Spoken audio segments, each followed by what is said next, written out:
Yes sir, good morning. माहौल जबरदस्त शानदार। आई होप आपकी पढ़ाई मस्त चल रही है। And sir, input tax credit जहां तक हमने पढ़ा है, सेक्शन नंबर 16 हमने पढ़ लिया पूरा। वो आपने आपके एंड पे रिवाइज भी कर लिया है मस्त होकर। आओ बच्चों, आगे बढ़ते हैं हम कहां पर, अगले टॉपिक पर, input tax credit. I hope आपको समझ में आ रहा है कि 10 का क्रेडिट क्यों मिला। सर आइए, rule number 86A। Rule number 86A sir ये क्या बोलता है? एक्चुअली क्या हुआ, जब जीएसटी नया नया आया तो बहुत सारे लोगों ने बोगस बिल के ट्रांजैक्शंस करके इनपुट टैक्स क्रेडिट को ट्रांसफर किया उन लोगों को जो क्रेडिट के लिए एलिजिबल नहीं थे सर। मतलब फॉर एग्जांपल, मान लो मेरे पास आईटीसी एक्स्ट्रा पड़ा है, आईटीसी मेरे को यूज नहीं आ रहा है, पर कोई मेरा सर दोस्त ऐसा है जिसके पास आईटीसी कम है और लायबिलिटी ज्यादा है साहब, तो आपको पता है मैं अपना इनपुट टैक्स क्रेडिट किसी और को ट्रांसफर नहीं कर सकता हूं। You cannot transfer the input tax credit to anybody else. Clear? इसीलिए सर लोग क्या करते थे सर, अलाउड नहीं है पर बोगस बिल बना के कि सर एक्चुअली माल सप्लाई नहीं किया, एक्चुअली सर्विसेज सप्लाई नहीं करी, पर केवल बिल बना के उन्होंने किसी को दे दिया।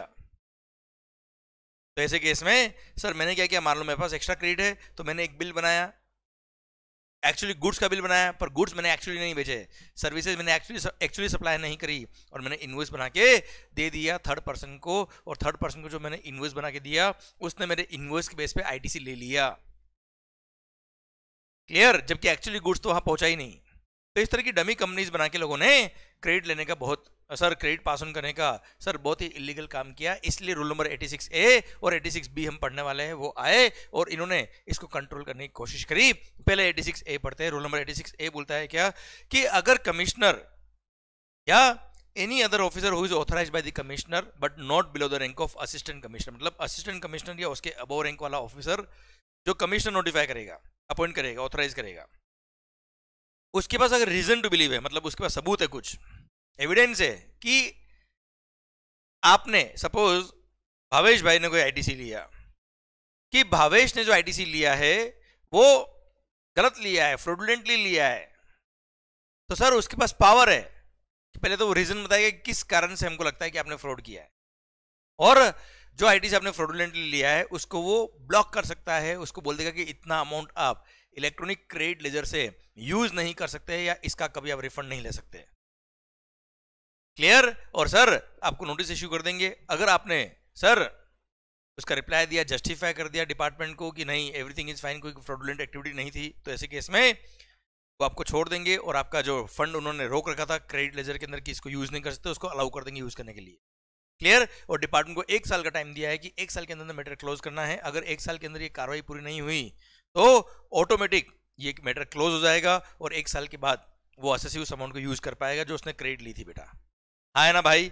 तो सर ये इस रूल नंबर 86A का मेन क्रक्स है। अब मैं आपको समझाता हूँ वापस से। बेटा क्या इसने सर डिपार्टमेंट को कब कब लगेगा कि आपने फ्रॉडुलेंट एक्टिविटी करी है सर? तो सर देखिए, असिस्टेंट कमिश्नर या उसके अबव रैंक वाला ऑफिसर जो कमिश्नर एम्पावर करेगा, ऑथराइज करेगा, उसके पास अगर रीजन टू बिलीव है कि आपने जो आईटीसी लिया वो फ्रॉडुलेंटली लिया है, क्यों कि या तो आपने जो आईटीसी लिया वो ऐसे टैक्स इनवॉइस या डेबिट नोट या अदर डॉक्यूमेंट के बेस पे लिया है जो ऐसे किसी पर्सन ने इशू किया है who is found to be non existent। जिसने बिल इशू किया वो एक डमी कंपनी थी साहब, वो बिल इशू करके रवाना हो गया, भाग गया साहब, डमी कंपनी थी sir. he was found to be non existent या फिर he is not conducting any business from the declared place of business। जो रजिस्ट्रेशन सर्टिफिकेट में उसने प्लेस ऑफ बिजनेस डिक्लेयर किया है वहां से वो कोई बिजनेस करता ही नहीं साहब। क्लियर? या फिर सर आपने जो गुड्स और सर्विसेज जिसका क्रेडिट लिया वो गुड्स सर्विस रिसीव ही नहीं हुई आपको और आपने क्रेडिट ले लिया साहब बोगस बिल के बेस पे। क्लियर? सर मतलब उस ऑफिसर को क्या लगता है बेटा, फर्स्ट जिस डेबिट नोट या टैक्स इनवॉइस या अदर डॉक्यूमेंट के बेस पे आप क्रेडिट ले रहे हो सर वो डॉक्यूमेंट ऐसे किसी आदमी ने इशू किया है जो who was found to be non existent या he is not conducting any business from the declared place of business. Second sir वो गुड्स और सर्विस बहुत आपको रिसीव ही नहीं हुई थी। क्लियर? या फिर जो टैक्स उस बिल पे चार्ज किया हुआ है वो टैक्स गवर्नमेंट को पे ही नहीं हुआ। या फिर सर जिसने क्रेडिट लिया है वो रेसिपिएंट यूनिट वो खुद एक डमी यूनिट थी सर, जिसने पहले बात करी थी क्या, जिसने बिल इशू किया वो डमी यूनिट थी, he was found to be non existent. Now recipient unit is sir not registered under GA, वो it was not found to be in existence. Clear मालिक? तो ऐसे केस में सर वो बोल देगा कि ये क्रेडिट आप यूज नहीं कर सकते, या फिर जिसने क्रेडिट लिया है he was found to be not conducting any business from the declared place of business, है ना भाई, सर वो कोई बिजनेस नहीं कर रहा है from the declared place of business in the registration certificate. तो रजिस्ट्रेशन सर्टिफिकेट में जो आपने प्लेस ऑफ बिजनेस दिखाया वहां से आप कोई काम ही नहीं कर रहे हो। जिसने क्रेडिट लिया वो आदमी, पहले था क्या, जिसने बिल दिया वो आदमी बेटा।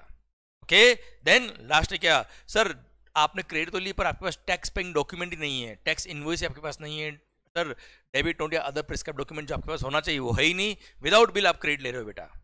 तो ऐसे केस में सर उस ऑफिसर के पास पावर है कि वो आपको बोल देगा क्या, इतना अमाउंट, सपोज 1 करोड़ का आपने क्रेडिट गलत ले रखा है, तो सर 1 करोड़ का अमाउंट आपको सर बोल देंगे क्या आप इतना क्रेडिट यूज नहीं कर सकते, या 1 करोड़ का जो अमाउंट है इसका आप कभी भी जीवन में रिफंड नहीं ले पाएंगे। सर आप अब इसका रिप्लाई देंगे नोटिस का। अगर आपने ऑफिसर को सेटिस्फाई कर दिया कि एवरीथिंग इज फाइन, तो ऐसे केस में सर वो अलाउ कर देगा कि सर ठीक है आपने इलेक्ट्रॉनिक क्रेडिट लेजर को इस आईटीसी को यूज कर सकते हो सर, पर डिपार्टमेंट को ये कार्रवाई 1 साल के अंदर अंदर पूरी करनी पड़ेगी। अगर 1 ईयर के अंदर अंदर उन्होंने इसका मैटर को पूरा क्लोज नहीं किया तो ऑटोमेटिक सर ये रेस्ट्रिक्शन एसएससी से हट जाएगी और SSC will be eligible to claim the credit और उसको वो यूज कर पाएगा बेटा। क्लियर, ये रूल नंबर 86A था। कुल मिला के डमी यूनिट्स बोगस बिल के बेस पर आपने अगर आईटीसी लिया है तो, या जिसने बिल इशू किया उसने टैक्स गवर्नमेंट को पे ही नहीं किया, या आपके पास बिल ही नहीं है, जिसने क्रेडिट लिया वो खुद ही डमी यूनिट है बेटा। क्लियर, इन सारे केसेस में वो उतने अमाउंट के लिए बोल देंगे कि इतना अमाउंट आप क्रेडिट यूज नहीं कर सकते। Okay done. सरकार आइए रूल नंबर 86B की तरफ बढ़ते बेटा। रूल नंबर 86B बोलता है कि अगर किसी एसएससी का किसी पर्टिकुलर मंथ का टर्नओवर, टैक्सेबल सप्लाई का turnover, taxable goods taxable service का turnover is exceeding ₹50 lakh, 50 lakh किसी पर्टिकुलर मंथ का, तो ही ये रूल नंबर 86B अप्लाई होगा। अच्छा, ये 50 लाख का टर्नओवर एक्सीड करना चाहिए बेटा, मिनिमम 50 लाख ₹1 होना चाहिए बेटा। Okay sir, it should be exceeding 50 lakh, minimum 50 lakh ₹1 होना चाहिए बेटा, है ना सर। मिनिमम टर्नओवर अगर आपका किसी पर्टिकुलर मंथ का ये टर्नओवर है तो सर उस मंथ के लिए रेस्ट्रिक्शन लग जाएगी कि जब आप आपकी आउटपुट टैक्स लायबिलिटी की पेमेंट करेंगे तब उसका पेमेंट करते वक्त आप आईटीसी भी यूज करते हो और कैश लेजर भी यूज करते हो बेटा। तो मैक्सिमम जो आपकी लायबिलिटी है उसको पे करने के लिए मैक्सिमम 99% लायबिलिटी आप पे कर सकते हो थ्रू क्रेडिट लेजर, मतलब मिनिमम 1% तो कैश लेजर के थ्रू आपको टैक्स पे करना ही पड़ेगा। Minimum 1% is required to be paid through cash ledger. अगर आपका किसी पर्टिकुलर मंथ का turnover was more than 50 lakh तो उस महीने में ये रेस्ट्रिक्शन लग जाएगी आप पे बेटा। हाँ, ये 50 लाख का जो टर्नओवर एक्सीडिंग 50 लाख जो आपको देखना है, ये केवल टैक्सेबल गुड्स और टैक्सेबल सर्विसेज का टर्नओवर देखना है। इसमें एग्जम टर्नओवर को इंक्लूड नहीं करना है, इसमें एक्सपोर्ट के टर्नओवर को भी इंक्लूड नहीं करना है, जीरो रेटेड सप्लाई के टर्नओवर को इंक्लूड नहीं करना है। अगर आपने SEZ को सप्लाई किया या आपने एक्सपोर्ट किया या आपने एग्जम सप्लाईज किया तो इसको इंक्लूड नहीं करने का सर। उसके अलावा बाकी के जो टैक्सेबल गुड्स और टैक्सेबल सर्विसेज का टर्नओवर है, लोकल मार्केट में जो बेचा आपने उसका टर्नओवर अगर किसी महीने का एक्सीडिंग ₹50 लाख है तो आप पे रूल अप्लाई होगा, वरना ये रूल अप्लाई नहीं होगा। और आपको मिनिमम 1% मतलब ग्रॉस टैक्स लायबिलिटी जो आपकी आएगी उस महीने की लायबिलिटी सपोज है कितनी आपकी सर, 10 लाख रुपए की लायबिलिटी जीएसटी की बेटा। 10 लाख का मिनिमम 1% कितना हो गया, 10,000 रुपए। ये 10,000 आपको पे करना पड़ेगा थ्रू कैश लेजर, और बाकी का आप 99% of the gross tax liability आप पे कर सकते हो थ्रू क्रेडिट लेजर, पर मिनिमम 1% तो कैश लेजर के थ्रू पे करना ही पड़ेगा। दिस इज द रेस्ट्रिक्शन बेटा। क्लियर, पर ये रेस्ट्रिक्शन अप्लाई नहीं होगी इन फॉलोइंग 5 केसेस में। पहले हम ये लास्ट केस पढ़ लेते हैं। अगर रजिस्टर्ड पर्सन जो एसएससी है वो खुद एक गवर्नमेंट डिपार्टमेंट है, एक पब्लिक सेक्टर अंडरटेकिंग है, एक लोकल अथॉरिटी है या कोई स्टैट्यूटरी बॉडी है बेटा, तो ऐसे केस में वो लोग सर इस तरह का इलीगल एक्टिविटी करेंगे ही नहीं जिसकी वजह से इनको रेस्ट्रिक्शन लगाना पड़ेगा। अगेन रूल नंबर 86B क्यों है, बोगस बिल के ट्रांजैक्शन को रोकने के लिए। गवर्नमेंट को विश्वास है ये गवर्नमेंट डिपार्टमेंट PSUs वगैरह इस तरह का काम कभी करेंगे ही नहीं सर, इसलिए इन पे रेस्ट्रिक्शन लगाओ मत सर। क्लियर। सेकंड सर यहां देखिए बेटा, फर्स्ट पॉइंट जो है, जो करता है मतलब HUF तो करता हो गया, या प्रोपर्टी कंसर्न तो प्रॉपर्टर हो गया है, खुद पर्सन जो है जो बिजनेस कर रहा है सर, या फिर मैनेजिंग डायरेक्टर और एनी ऑफ इट्स 2 पार्टनर्स या होल टाइम डायरेक्टर्स या members of the managing committee of association और board of trustees as the case में भी। सर इन्होंने सर इनकम टैक्स पे किया है more than ₹1 lakh is income tax under the Income Tax Act 1961 in each of last 2 financial years for which time limit to file return of income under section number 139(1) of the Income Tax Act has expired। मतलब कुल मिला के sir पिछले 2 सालों में इन्होंने more than 1 lakh, I repeat more than 1 lakh मतलब कितना होता है बेटा, ये लिखो जानबूझ के आप लोग सर, सो दैट आपको ध्यान रहे। कई बार क्या होता है मोर देन 1 लाख था, अप टू 1 लाख था, ये ध्यान नहीं रहता है बेटा।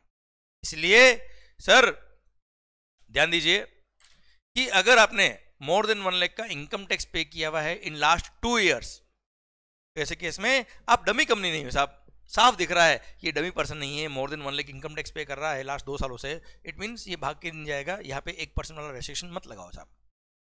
देन सर आपने प्रीवियस फाइनेंशियल ईयर में, इन दी प्रीसीडिंग फाइनेंशियल ईयर, आपने इनपुट टैक्स क्रेडिट का जो रिफंड लिया था वो मोर देन ₹1 लाख था इन respect of zero rated supply made without payment of tax. आपने अगर कोई गुड्स या सर्विस एक्सपोर्ट किया था या SEZ को सप्लाई किया, उसमें जो ITC था वो ITC का आपने रिफंड लिया है मोर देन ₹1 लाख का इन प्रीवियस फाइनेंशियल ईयर। मतलब आप डमी यूनिट नहीं हो, आपके डॉक्यूमेंट वगैरह सब डिपार्टमेंट ने वेरीफाई किए, रिफंड दिया, मतलब सर उन्होंने सब डॉक्यूमेंट वगैरह चेक किए होंगे, आप डमी यूनिट तो नहीं हो सर। सेम वे इन्वर्टेड ड्यूटी स्ट्रक्चर के केस में आपको मोर देन ₹1 लाख का प्रीवियस फाइनेंशियल ईयर में रिफंड मिला हुआ है इनपुट टैक्स क्रेडिट का बेटा। क्लियर? अच्छा, अब जीरो रेटेड सप्लाईज में रिफंड कैसे मिलता है, इन्वर्टेड ड्यूटी स्ट्रक्चर में रिफंड कैसे मिलता है, ये 2 ही केसेस है जहां पे इनपुट टैक्स क्रेडिट का रिफंड मिलता है, वरना इनपुट टैक्स क्रेडिट ITC का रिफंड जीवन में कभी नहीं मिलता है। पर ये रिफंड कब मिलता है, क्यों मिलता है, कैसे मिलता है, ये टॉपिक हम फाइनल लेवल पे आएंगे तब डिटेल में पढ़ेंगे, अभी आपके सिलेबस में नहीं आता इसलिए डिटेल में नहीं पढ़ने का, बस इतना ध्यान रखो बेटा नाम, ओके, कि मोर देन 1 लाख का अगर आपने रिफंड लिया हुआ है प्रीसीडिंग फाइनेंशियल ईयर में, तो ऐसे केस में आपको ये रेस्ट्रिक्शन अप्लाई नहीं होगा। फिर सर पॉइंट नंबर डी बोलता है क्या, जैसे मान लो अभी अगस्त मंथ चल रहा है, तो करंट फाइनेंशियल ईयर में अप्रैल से लेकर अगस्त तक, जैसे अगस्त मंथ की लायबिलिटी आपको पे करनी है बेटा, तो अप्रैल से लेकर अगस्त तक का जो ग्रॉस टैक्स लायबिलिटी है इंक्लूडिंग अगस्त ऑल्सो बेटा, उसका 1% अगर हम देखें टोटल, अप्रैल से लेकर अगस्त तक टोटल लायबिलिटी जो है उसका अगर लायबिलिटी का 1% देखें तो आप ऑलरेडी 1% या उससे ज्यादा कैश लेजर के थ्रू टैक्स पे कर चुके हो। तो इसका मतलब करंट मंथ में आपको अब अलग से अगस्त महीने का अलग से मिनिमम 1% कैश लेजर के थ्रू टैक्स पे करने की जरूरत नहीं है, क्योंकि गवर्नमेंट ने साफ आइडेंटिफाई कर लिया कि आप डमी यूनिट नहीं हो, क्योंकि आप करंट फाइनेंशियल में जितने महीने हुए उन सब का अगर टोटल टैक्स का देखा जाए लायबिलिटी तो एटलीस्ट 1% या उससे ज्यादा आप कैश लेजर के थ्रू ऑलरेडी टैक्स पे कर चुके हो, तो अब हमें कोई दिक्कत वाली बात नहीं है। सर आप करंट मंथ के अंदर ये 1% वाला मिनिमम टैक्स पे करने वाला, कैश के थ्रू टैक्स पे करने वाला रेस्ट्रिक्शन फॉलो नहीं करोगे चल जाएगा साहब। क्लियर? अच्छा, ये कैलकुलेशन करते वक्त करंट मंथ भी इंक्लूड करके देखना बेटा, ठीक है मालिक। चलिए, तो इन केसेस में आपको सर ये 1% वाला रेस्ट्रिक्शन अप्लाई नहीं होगा, पर हाँ कमिश्नर या ऑथराइज ऑफिसर के पास पावर है कि अगर एसएससी ने उसको रिक्वेस्ट किया और सर अगर एसएससी ने सर जस्टिफाई कर दिया ऑफिसर को कि सर हमारा कोई डमी यूनिट नहीं है, हम जेन्युइन काम करते हैं, हमारा बिजनेस ऐसा है कि उसमें हमारा लायबिलिटी जितना होता है उतना या उससे थोड़ा सा कम ITC होता है, हमारे को 1% टैक्स पे करना बहुत डिफिकल्ट हो जाएगा, इसलिए हमको क्रेडिट अलाउ करो, तो ऐसे केस में कमिश्नर या ऑथराइज ऑफिसर आपको अलाउ भी कर सकता है, ठीक है आप ये रेस्ट्रिक्शन अप्लाई नहीं होगी और आपको 1% वाला रेस्ट्रिक्शन फॉलो करने की जरूरत नहीं है। क्लियर? डन। ये था आपका रूल नंबर 86B। तो कुल मिला के अगेन डमी यूनिट्स को और बोगस बिल के ट्रांजेक्शंस को रोकने के लिए गवर्नमेंट ने बोल दिया क्या, जिन भी एसएससीज का पर्टिकुलर मंथ का सर टैक्सेबल सर्विस और टैक्सेबल गुड्स का टर्नओवर इज एक्सीडिंग ₹50 लाख, तो उन लोगों के लिए बोल दिया क्या कि आपको minimum 1% of the gross tax liability cash ledger के थ्रू पे करनी पड़ेगी, पर ये 5 एक्सेप्शन दे दिए, इनको ये रेस्ट्रिक्शन अप्लाई नहीं होगी, वो पूरा पूरा क्रेडिट के थ्रू पे करे लायबिलिटी को चलेगा। क्लियर? और हाँ 50 लाख का लिमिट देखते वक्त देखना बेटा, वहां पे एग्जाम सप्लाई काउंट नहीं करना और जीरो रेटेड सप्लाई मतलब एक्सपोर्ट और SEZ को जो सप्लाई किया आपने वो काउंट नहीं करना है, बाकी सारा टर्नओवर जो टैक्सेबल टर्नओवर है वो काउंट करने का है, जो लोकल मार्केट में सेल किया बेटा वो, और एक्सीडिंग 50 लाख होना चाहिए बेटा, तो ये रेस्ट्रिक्शन अप्लाई होगी बेटा। ओके डन सरकार, ये था आपका रूल नंबर 86B। सर आइए अब बड़ा ही सुंदर शानदार और मस्त वाला टॉपिक शुरू करते हैं, blocked credit section number 17 sub section number 5। ITC लायक नहीं हो तुम, नालायक है बेटा। सर कुल मिला के बोल दिया क्या, sir not with standing anything content in 16(1) और सेक्शन नंबर 18(1), मतलब कुल मिला के आपके बिजनेस में ये फॉलोइंग गुड्स और सर्विस काम आए या ना आए, we don't care. Following goods और फॉलोइंग सर्विसेज के रेस्पेक्ट में आपको ₹1 का भी आईटीसी नहीं मिलेगा। कह दिया ना, बस कह दिया। No ITC shall be available in respect of following. उसमें फर्स्ट है क्या sir, section number 17 sub section 5 block rate पढ़ रहे, क्लॉज नंबर ए बोलता है क्या, मोटर व्हीकल्स। पर कौन से motor vehicle? Design to transport passengers, मतलब ट्रक, लोडिंग व्हीकल्स मना नहीं किया हुआ, लोडिंग व्हीकल्स का आप क्रेडिट लीजिए, हमें कोई दिक्कत नहीं है। Motor vehicles having seating capacity, motor vehicles designed to transport passengers, which are designed to transport passengers, जिसमें बाइक भी आ गया है, कार भी आ गया है। Having approved seating capacity up to 13 persons including driver. Sir 13% तक की कैपेसिटी वाला व्हीकल जितने भी है इंक्लूडिंग ड्राइवर। अच्छा, सीटिंग कैपेसिटी बोला है। अब कोई कार है मारुति 800, अल्टो 800, 4 सीटर कार है बेटा, उसमें 20 लोग बैठ जाए सर, इसका मतलब ये नहीं कि उसको बस बोल देंगे। That is still a motor vehicle designed to transport passengers having approved seating capacity up to 4 passenger ही तो है बेटा। क्लियर? सिंस वो 13 पैसेंजर तक की कैपेसिटी वाला व्हीकल है, क्रेडिट नहीं मिलेगा। बाइक भी ध्यान रखना बेटा, बहुत सारे बच्चे कंफ्यूज होते हैं, बाइक भी मोटर व्हीकल के स्कोप में आता है। ओके एंड सर, बाइक को भले आप ट्रांसपोर्ट ऑफ गुड्स के लिए यूज कर रहे हो, जैसे कुरियर वाले यूज करते हैं, क्रेडिट नहीं मिलता है। ओके तो sir, motor vehicles design to transport passengers having approved seating capacity up to 13 persons including driver, driver को ऐड करके 13 पैसेंजर तक की कैपेसिटी वाला व्हीकल्स के लिए आईटीसी देने के लिए मना कर दिया। ध्यान रखना, लोडिंग व्हीकल के लिए मना नहीं किया। Second thing, more than 13 capacity वाला पर्सन जो का कैपेसिटी वाला व्हीकल जो होता है, जैसे बस है, बस की कैपेसिटी कितनी, सपोज 25 लोगों की, यस, बस परचेज किया आपने अपने बिजनेस के लिए, क्रेडिट विल बी अलाउड, कोई दिक्कत नहीं सर। क्लियर? देखो इंटेंशन क्या लोगों का, पर्सनल यूज वाले व्हीकल्स का क्रेडिट नहीं देने का बेटा। अब कोई बस खरीदेगा अपने घर के लिए, बस खरीदता क्या कोई आदमी? नॉर्मली नहीं खरीदता ना बेटा यार। कार खरीदता, हाँ पर्सनल यूज के लिए खरीदता, इसलिए मना कर दिया क्रेडिट। पर हाँ सर, कार, बाइक, ये जो 13 पर्सन तक की कैपेसिटी वाला जो व्हीकल है, मोटर व्हीकल, इनका भी क्रेडिट अलाउ हो जाएगा if those are used for making following taxable supplies. If they are used for making following taxable supplies, तो ITC will be allowed. First क्या है? Further supply of such motor vehicles. आपका car का showroom है, further supply of such motor vehicles. आप car rent पे provide करते हो या बाइक रेंट पे प्रोवाइड करते हो, तो renting is also included in the term supply. आपने पढ़ा ना सप्लाई का definition, supply includes sir sale, exchange, barter, transfer, lease, rental, अरे हाँ है ना बेटा, ये सब कुछ आता है। तो रेंटिंग मोटर व्हीकल कर रहे हो मतलब फर्दर सप्लाई मोटर व्हीकल कर रहे हो, yes ITC will be allowed. Car का शोरूम है, बाइक का शोरूम है, credit will be allowed. Second, transport of passenger की सर्विस अगर आप प्रोवाइड कर रहे हो तो yes ITC will be allowed. Third, imparting training on driving such motor vehicles, sir आप कार चलाना सिखाते हो, बाइक चलाना सिखाते हो, तो यस आपको आईटीसी मिल जाएगा, अदरवाइज आईटीसी नहीं मिलेगा। ये एग्जांपल मैंने यहाँ पे भी दे रखा है आपको बेटा, अदरवाइज ध्यान रखना मोटर व्हीकल से क्रेडिट नहीं मिलेगा। क्लियर? पक्का बच्चों? डन। और ध्यान रखना बेटा, मोटर व्हीकल की डेफिनेशन में, मोटर व्हीकल डेफिनेशन दे रही है कहां पर? मोटर व्हीकल एक्ट में बेटा। और मोटर व्हीकल एक्ट में बोला हुआ है क्या सर? अगर सर मोटर व्हीकल, ध्यान रखना, motor vehicle does not include a vehicle having less than 4 wheels fitted with engine capacity of not exceeding 25 CC, मतलब 25 सीसी या उससे कम का इंजन कैपेसिटी है तो वो मोटर व्हीकल के स्कोप में नहीं आता बेटा।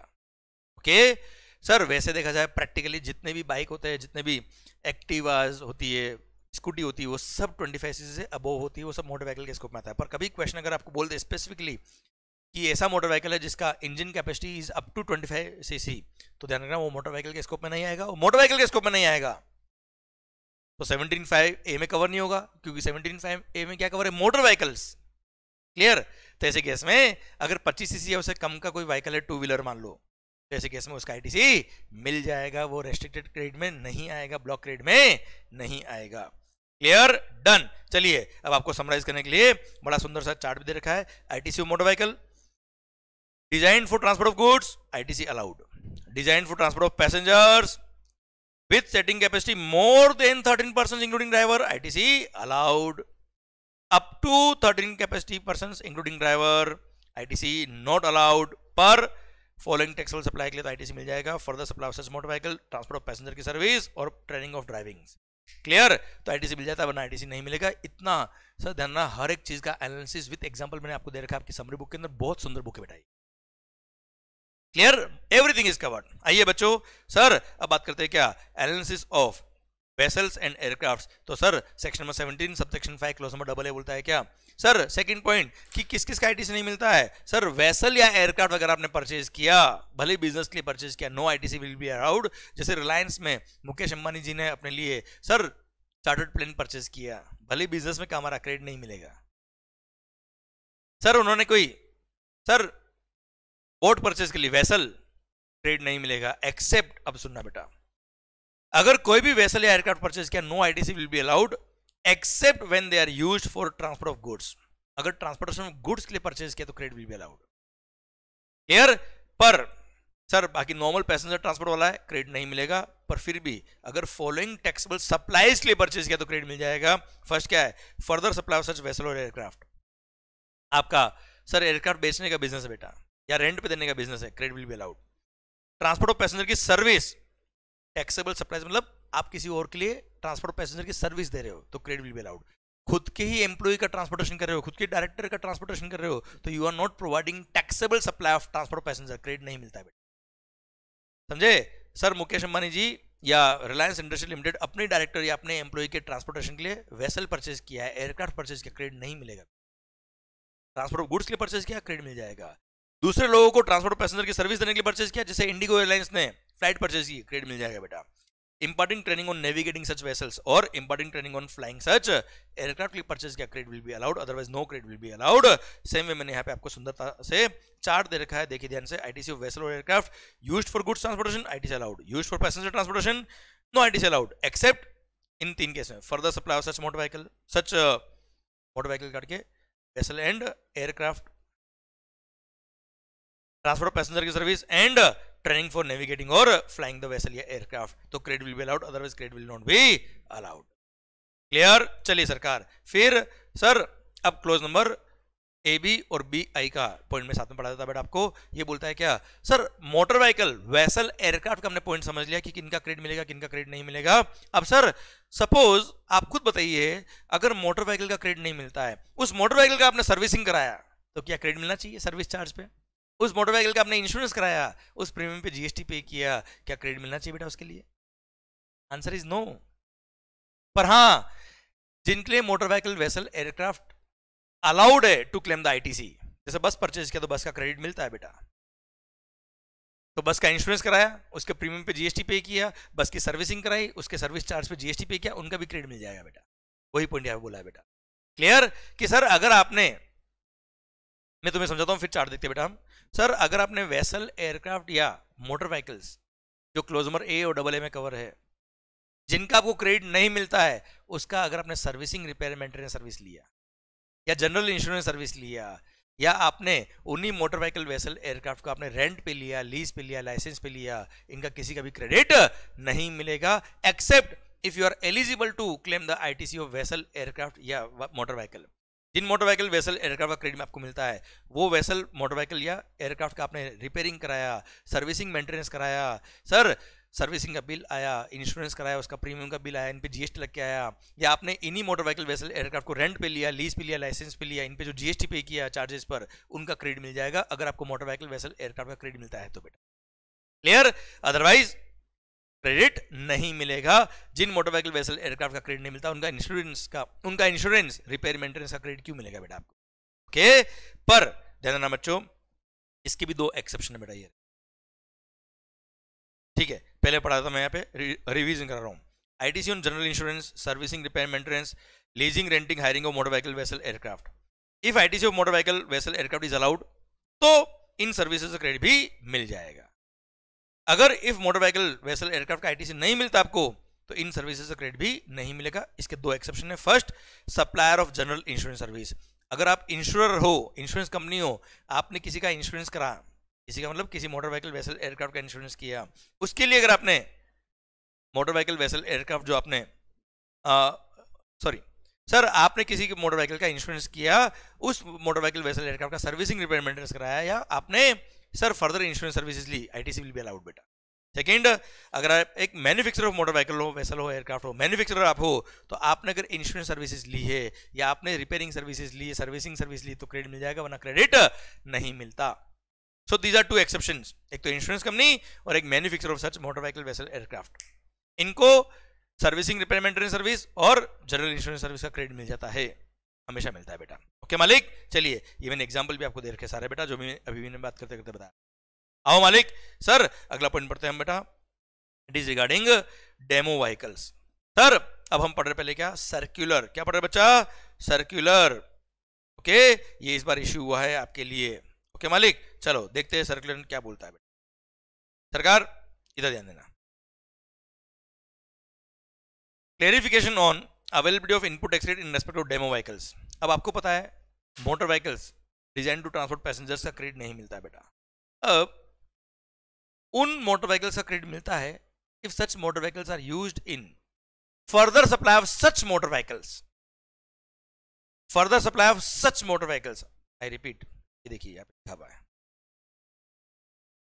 Further supply of such motor vehicle के लिए अगर आपने मोटर व्हीकल परचेज किया तो credit will be allowed, otherwise credit will not be allowed. ये हमने ऑलरेडी पढ़ा हुआ बेटा।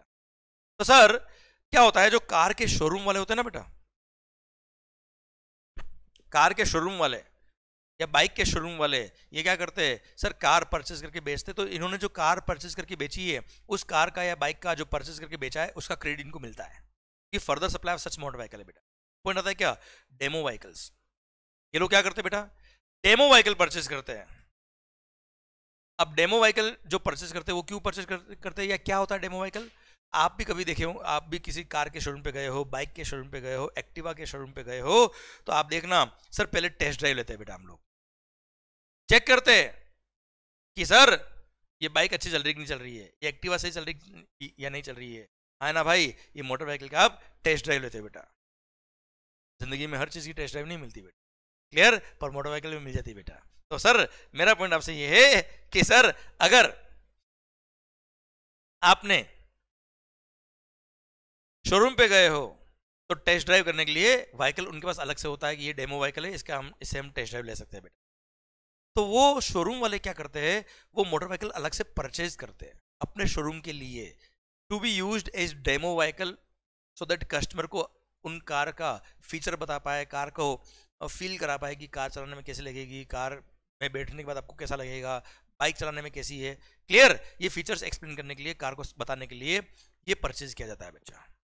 तो पॉइंट आता है क्या, ये डेमो व्हीकल जो परचेज किया है, ये किस लिए परचेज किया है, सो दैट उस कार की आप मार्केटिंग कर पाओ। क्लियर, तो वो डेमो व्हीकल तो आप बेच नहीं रहे हो भी, आप डेमो व्हीकल आपने बेचने के लिए नहीं खरीदा, आपने लोगों को बताने के लिए खरीदा है। तो क्वेश्चन आया क्या, ये डेमो व्हीकल के परचेज पे जो जीएसटी पे किया है उसका आईटीसी उस शोरूम वाले को मिलेगा कि नहीं मिलेगा, दिस इज द क्वेश्चन। तो उसका आंसर ये है कि ये डेमो व्हीकल क्यों खरीदा है, ताकि जो इस तरह की दूसरी व्हीकल है वो बिक पाए बेटा, है ना। तो ये डेमो व्हीकल भी किसमें काम आ रहा है, sir this demo vehicle is also used in further supply of such motor vehicle, ताकि इस तरह के जो मोटर व्हीकल है वो बिक पाए। क्लियर, यहां पे ये नहीं लिखा है further supply of said motor vehicles, ये लिखा होता further supply of said motor vehicle, मतलब जो मोटर व्हीकल परचेज किया उसी को अगर बेचने के लिए खरीदा है तो क्रेडिट मिलेगा, ऐसा नहीं लिखा बेटा। सच मोटर व्हीकल लिखा है, मतलब इस तरह की सेम मोटर व्हीकल ये बेच पाए, इसके लिए मोटर व्हीकल परचेज किया तो क्रेडिट विल बी अलाउड। इसलिए इस पर्टिकुलर केस में सर्कुलर ने क्लेरिफाई करके बोला कि सर यहाँ पे this motor vehicle is used for further supply of such motor vehicle, ये देखिए लिखा है further supply of such motor vehicles, and yes ITC will be allowed to the motor to the sir to the showroom वाला बेटा, है ना भाई। Clear, समझे मेरी बात। हाँ, अगर कोई मोटर व्हीकल उन्होंने खरीदा होता किसके लिए, अपने ही एम्प्लॉय के लिए, कि कंपनी का, जैसे कार का शोरूम है मेरा बेटा, मैंने एक कार खरीदी इसके लिए अपने एम्प्लॉयज के ले जाने के लिए, या अपने डायरेक्टर के लिए, कोई डायरेक्टर घर से आएगा, ऑफिस से मीटिंग के लिए जाएगा, वापस ऑफिस आएगा, उसके लिए कार परचेज करी, credit will not be allowed because that is not a demo vehicle which is not used for further supply of such motor vehicle. Clear sir, कई बार क्या होता है कि जो ऑथराइज डीलर होते बेटा वो प्योरली एजेंट्स होते बेटा, या मार्केटिंग की सर्विस दे रहे होते बेटा, जिनका शोरूम नहीं होता है कार का। अब मुझे बताओ सर, हमने कोई एजेंट अपॉइंट कर दिया जो क्या कर रहा है, केवल मार्केटिंग सर्विस दे रहा है, उसका खुद का शोरूम नहीं है। अब मार्केटिंग सर्विस देगा तो सर उसके पास कार होगी तो लोगों को चला के दिखा पाएगा ना, कार ऐसी होती है, ये वाली ऐसे चलती है। तो उसने भी एक डेमो कार खरीद ली बेटा। अब वो डेमो व्हीकल खरीदता है, लोगों को सर मार्केटिंग करता है, सर कार पसंद करवाता है, और फिर जब लोगों को कार पसंद आ जाती है तब वो कंपनी वालों से बात करता है कि ये वाली कार इसको आप डायरेक्ट बेच दो। वो खुद नहीं बेचता है कार, कंपनी वालों से डायरेक्ट बोलता है कि आप ये कार इसको बेच दो, अब इसको बेचने में मेरा कमीशन जो है इतना मेरा कमीशन दे दो। तो पॉइंट आया क्या, ऐसे जो एजेंट्स होते हैं, ऐसे जो मार्केटिंग सर्विस सप्लायर होते हैं, क्या ये further supply of said motor vehicle कर रहे हैं खुद? Answer is no, they are not making further supply of said motor vehicle. वो तो केवल मार्केटिंग कर रहे हैं। कार बेच रहा कौन? शोरूम वाला ही। कार बेच रहा कौन? कंपनी वाला ही। तो सर जिस एजेंट ने वो कार खरीदी थी एज ए डेमो व्हीकल, उसको क्रेडिट नहीं मिलेगा। कारण क्या है? वो खुद further supply of said motor vehicle नहीं कर रहा है, इसलिए। क्लियर? डन। इसलिए उसके लिए वो क्रेडिट क्या रहेगा? ब्लॉक रहेगा एजेंट्स के लिए बेटा, क्योंकि ही is not engage in making further supply of said motor vehicle. वो केवल मार्केटिंग कर रहा है। बेच रहा कौन है? कंपनी वाले ही बेच रहा है बेटा। है ना मालिक? क्लियर? डन। सरकार एक और बात सर, अब बात आती है क्या, अगर किसी ने कार परचेज किया, शोरूम वाले ने, जो further supply of such motor vehicle करेगा और बाद में इस कार को बेचेगा, बाद में कार को मार्केटिंग की तरह यूज करेगा, सो दैट लोगों को वो कार के फीचर्स बता पाए, as a demo vehicle use करेगा। तो आपने और मैंने पढ़ लिया क्या, नॉर्मल कार के शोरूम वाले since further supply of such motor vehicle में एंगेज होते हैं, इसलिए उनको आईटीसी मिलता है। क्लियर? सपोज कार थी कितने की? 10 लाख की बेटा। सपोज उस पर जीएसटी था कितना? 2 लाख का। तो उन्होंने 2 लाख का आईटीसी ले लिया होगा बेटा। तो इनकम टैक्स एक्ट में डेप्रिसिएशन वो केवल 10 लाख पे लेंगे बेटा, पर उन्होंने डेप्रिसिएशन पूरे 12 लाख पे ले लिया, तो क्या आईटीसी मिलेगा? वो तो किसी को भी नहीं मिलेगा। हमने सेक्शन नंबर 16 सबसेक्शन 3 पढ़ा हुआ बेटा। क्लियर? अच्छा, आईटीसी मिलता ही नहीं आपको बेटा, तो आप वैसे भी पूरे 12 लाख का डेप्रिसिएशन क्लेम करोगे। पर जिनको आईटीसी मिलता है उनको बोल दिया क्या कि भाई साहब, जिनको आईटीसी मिलता है उनको बोल दिया क्या, अगर आपने आईटीसी लिया है तो डेप्रिसिएशन जो लोगे वो केवल 10 लाख का लेना। अगर पूरे 12 लाख का डेप्रिसिएशन लिया तो क्रेडिट की बात आएगी ही नहीं बेटा। हाँ है ना? तो आप कैपिटलाइज करो, हमें कोई तकलीफ वाली बात नहीं है, पर जीएसटी वाले पोर्शन को कैपिटलाइज मत करना, उस पर डेप्रिसिएशन क्लेम मत करना। क्लियर? डन। अच्छा एक बात और, अब मान लो मैंने कार परचेज करी एज ए डेमो व्हीकल, और उस कार का डेमो व्हीकल में कार का शोरूम वाला हूं, further supply of side motor vehicle करता हूं, मैंने कार परचेज किया और कार परचेज करने पर जीएसटी पे किया, उसका मैंने आईटीसी ले लिया। अब कुछ टाइम बाद मैंने उस कार को बेच दिया बेटा, क्योंकि डेमो व्हीकल मैंने लोगों को दिखाया, सब कुछ हो गया। अब मॉडल चेंज हो गया तो मैं क्या करूंगा? पुरानी कार का बेच दूंगा बेटा मार्केट में। तो आपने और मैंने पढ़ा हुआ है क्या, एक section number 18 subsection 6, section number 18 subsection 6 read with rule number 44 सब रूल नंबर 6, वहां हमने पढ़ा हुआ है क्या, अगर कोई कैपिटल गुड्स आपने परचेज किया, परचेज पे जीएसटी पे किया, उसका आपने आईटीसी लिया, और बाद में वो आईटीसी, बाद में वो कैपिटल गुड्स अगर आपने बेच दिया, तो याद आया 5% पर क्वार्टर या पार्ट ऑफ द क्वार्टर जो आईटीसी लिया वो लेस करो, रिमेनिंग अमाउंट ऑफ आईटीसी बचेगा वो, या actual tax payable on capital goods sold whichever is higher, इतना आईटीसी आपको रिवर्स करना पड़ता है, इतना जीएसटी आपको पे करना पड़ता है। वो सेम प्रोविजन यहाँ पे लग जाएगा अगर आपने बाद में डेमो व्हीकल को बेचा है तो शोरूम वाले क्या करते हैं, डेमो व्हीकल परचेज किया, क्रेडिट लिया, फिर डेमो व्हीकल को बाद में जब बेचेंगे तब सेक्शन नंबर 18 सबसेक्शन 6 अप्लाई करेंगे, और उस पर जो जीएसटी बनता है 18(6) के हिसाब से उतना पे करेंगे। भारत माता की जय। आई होप पूरा सिस्टम समझ में आ गया, पूरा सर्कुलर आपको क्लियर हो गया। बहुत ही बढ़िया है ना मालिक? चलिए सरकार, ये था आपका क्या, section number 17 subsection 5 clause number A, double A B और उससे रिलेटेड सर्कुलर, पूरा पिक्चर खत्म बेटा।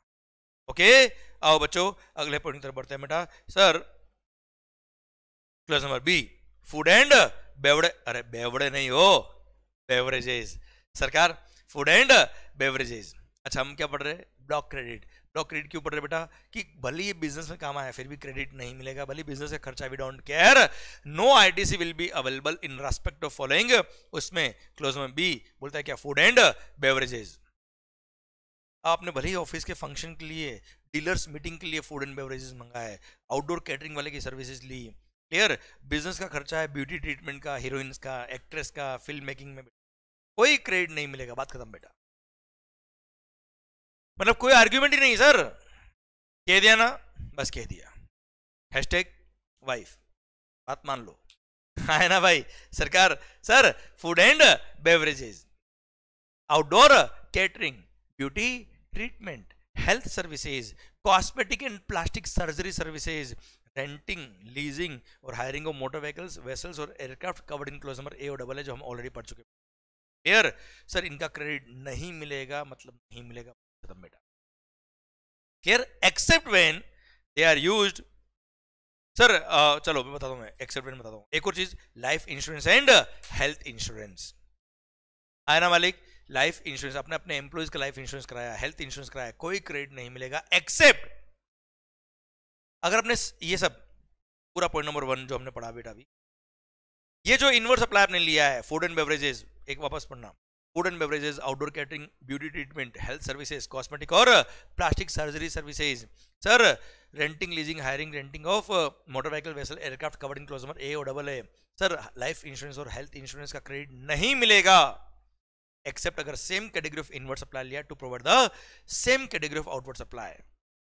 मतलब जो आपने इनवर्ट सप्लाई लिया है वही आपका आउटवर्ड सप्लाई, जैसे फूड एंड बेवरेज परचेज किए और फूड और बेवरेज बेच रहे हो बेटा, कैटरिंग सर्विसेज आपने किसी से लिए और आप किसी और को कैटरिंग सर्विस दे रहे हो, तो यस आईटीसी मिल जाएगा बेटा आपको, है ना मालिक, अदरवाइज आईटीसी नहीं मिलेगा।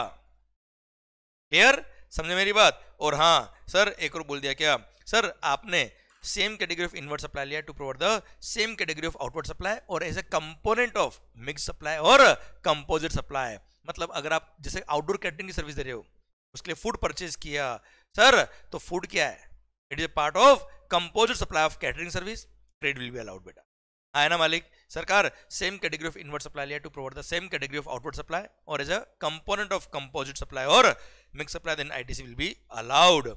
क्लियर। फिर membership of a club, health and fitness centre, आपने अपने एम्प्लॉइज के लिए मेंबरशिप परचेज किया किसी क्लब का, क्रेडिट नहीं मिलेगा। Travel benefit extended to employees on vacation such as home travel concession, leave travel concession, no credit will be allowed. बात खत्म। ये क्लोज नंबर बी में 3 पॉइंट कवर है, 1 2 का 3। पर इन तीनों का एक कॉमन एक्सेप्शन और है कि अगर किसी लॉ ने ऑब्लिगेटरी किया हुआ है, किसी कानून ने ऑब्लिगेटरी किया हुआ है अपने किसी एम्प्लॉयर को कि आपको अपने एम्प्लॉयज को ये सर्विसेज प्रोवाइड करनी ही पड़ेगी, ये फैसिलिटीज प्रोवाइड करानी ही पड़ेगी, उसकी वजह से, उस लॉ के ऑब्लिगेशन की वजह से अगर उसने ये इनमें से कुछ भी इनवर्ट सप्लाई अगर लिया है, क्लियर, तो ITC will be allowed. Example देता बेटा मैं, मान लो मेरी फैक्ट्री है, माइनिंग का काम है साहब, और माइनिंग में जिंदगी का रिस्क होता है, उसकी वजह से सर लॉ ने ऑब्लिगेटरी कर दिया कि आपको अपने एम्प्लॉयज का हेल्थ इंश्योरेंस भी कराना पड़ेगा, लाइफ इंश्योरेंस भी कराना पड़ेगा, कभी कुछ हो गया तो उनके फैमिली वालों को सपोर्ट मिल जाए। और उस लॉ के ऑब्लिगेशन की वजह से मैंने उन एम्प्लॉयज का लाइफ इंश्योरेंस कराया, हेल्थ इंश्योरेंस कराया, credit will be allowed. Sir किसी लॉ ने बोल दिया कि आपको अपने फैक्ट्री के अंदर लंच प्रोवाइड करना पड़ेगा सारे मजदूरों के लिए, तो सर उसके लिए जो मैंने खर्चा किया है, फूड एंड बेवरेज परचेज किए, कैटरिंग वाले को अपॉइंट किया, yes ITC will be allowed, otherwise no ITC will be allowed.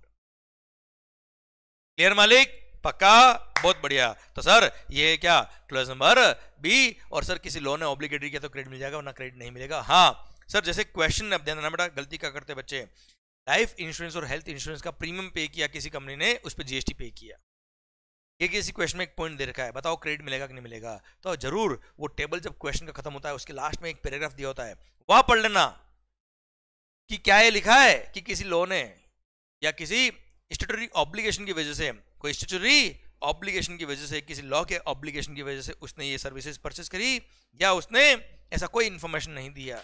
अगर कोई इंफॉर्मेशन नहीं दिया तो समझ लेना वो नॉर्मल लाइफ इंश्योरेंस और हेल्थ इंश्योरेंस था, उसके प्रीमियम पे जीएसटी पे किया, no credit will be allowed.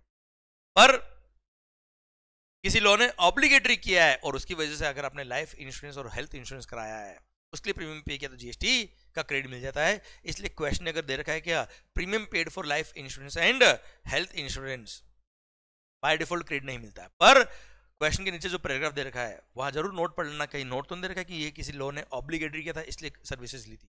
अगर नोट दिया है तो credit will be allowed, note नहीं दिया है इट मींस नॉर्मल इंश्योरेंस कराया, क्रेडिट नहीं मिलेगा।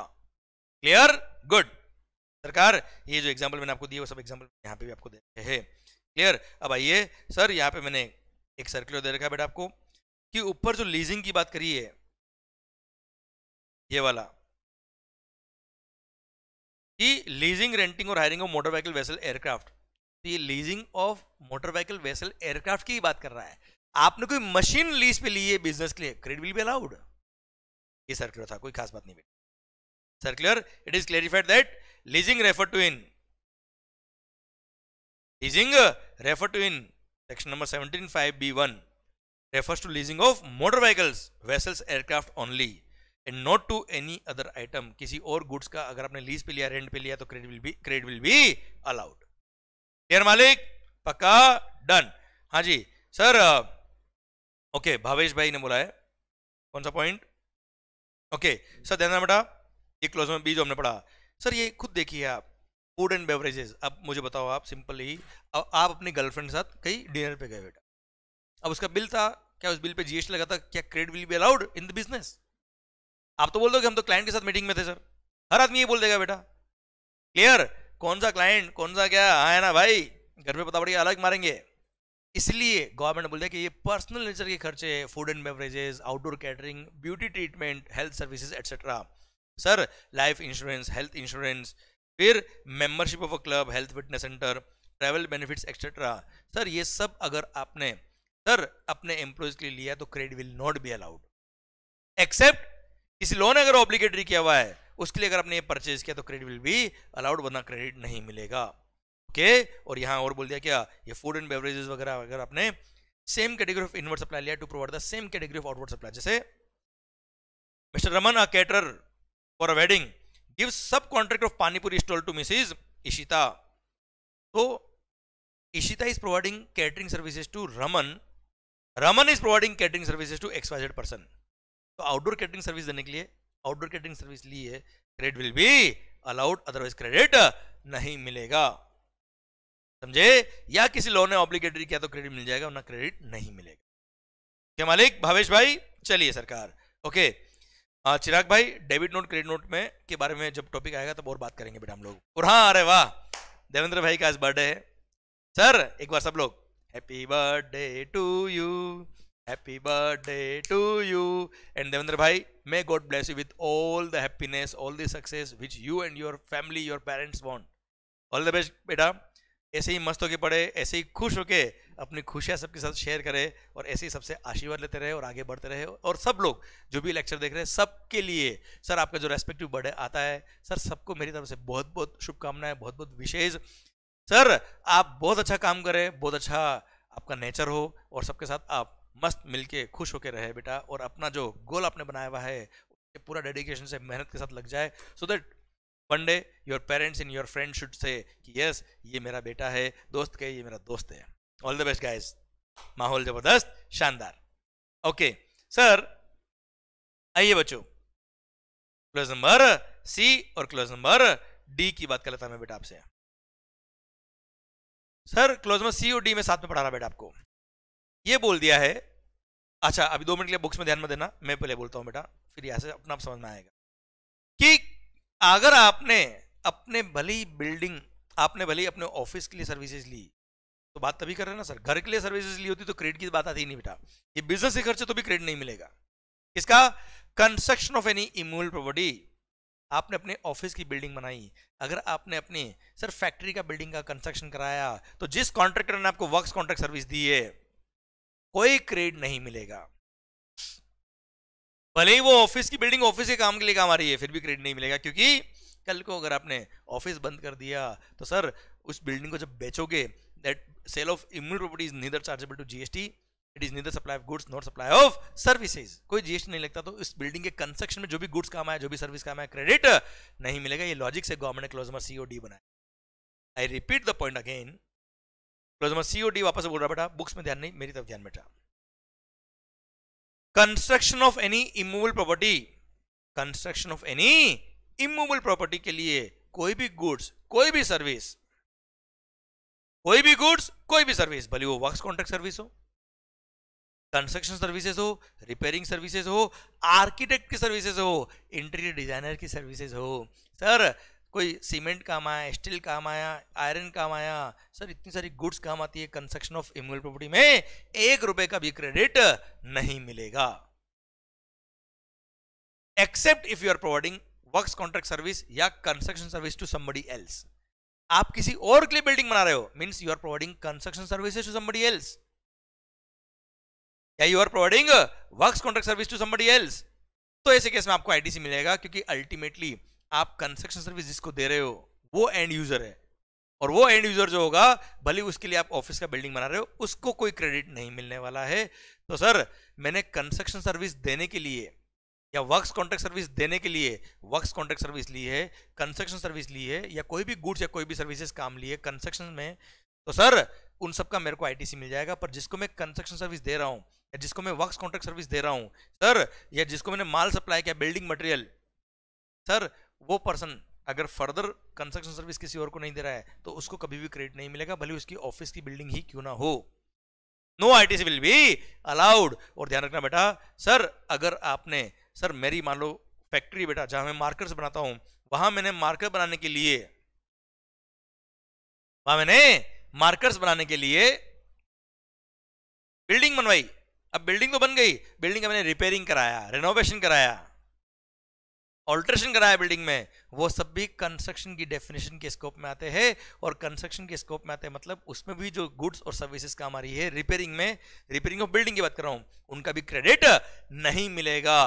पर वो रिपेयरिंग छोटा मोटा रिपेयरिंग था, जिसको मैंने अपने प्रॉफिट एंड लॉस अकाउंट में डेबिट किया है, उसको मैंने बिल्डिंग अकाउंट में कैपिटलाइज नहीं किया है। तो ऐसे केस में repairing, maintenance, sir alteration of the building etcetera, इन पे जो मैंने खर्चा किया है, जो गुड्स और सर्विसेज मैंने परचेज करी है फॉर सच रिपेयरिंग एटसेट्रा, जो मेरे प्रॉफिट एंड लॉस अकाउंट में डेबिट हुई, जो कैपिटलाइज नहीं हुई बुक्स अकाउंट में, उन खर्चों का मेरे को क्रेडिट मिल जाएगा। वरना रिपेयरिंग का भी क्रेडिट नहीं मिलेगा। अगर मैंने बिल्डिंग का रिपेयरिंग करा के रिपेयरिंग का खर्चा जो बड़ा खर्चा था वो कैपिटलाइज किया है बिल्डिंग अकाउंट में, तो credit will not be allowed. Clear? Done. First exception तो ये कि रिपेयरिंग के लिए काम आया और वो P&L अकाउंट में डेबिट किया आपने, रेवेन्यू नेचर का खर्चा था आपका, तो उसमें क्रेडिट काम आ जाएगी, credit will be allowed. Second thing, plant और मशीनरी के इंस्टॉलेशन के लिए, क्या बोला बेटा, प्लांट एंड मशीनरी के इंस्टॉलेशन के लिए, इरेक्शन के लिए अगर मैंने कोई कॉन्ट्रैक्टर की सर्विसेज ली, कोई गुड्स सर्विसेज, कोई गुड्स परचेज किया, सीमेंट परचेज किया, स्टील परचेज किया,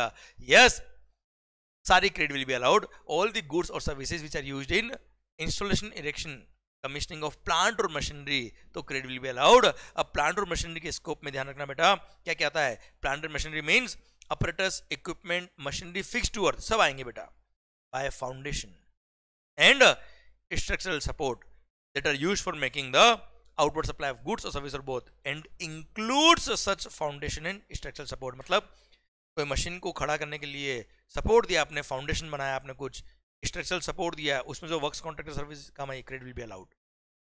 सीमेंट, स्टील या कोई भी गुड्स है, कोई भी सर्विस काम आई, credit will be allowed. But plant and machinery exclude, very important, land, building and such other civil structures. Factory की बिल्डिंग है वो प्लांट नहीं आता है, उसमें जो मशीन लगी हुई है वो प्लांट के स्कोप में आएगा, समझे।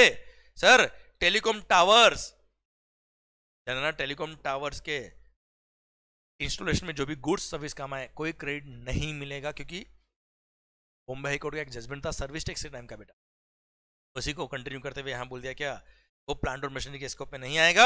Same way pipeline laid outside the factory premises, वो भी प्लांट और मशीनरी के स्कोप में नहीं आएगा। इसके भी इंस्टॉलेशन, इरेक्शन के लिए जो भी गुड्स और सर्विस काम आए, कोई credit will not be allowed. समझे मेरी बात?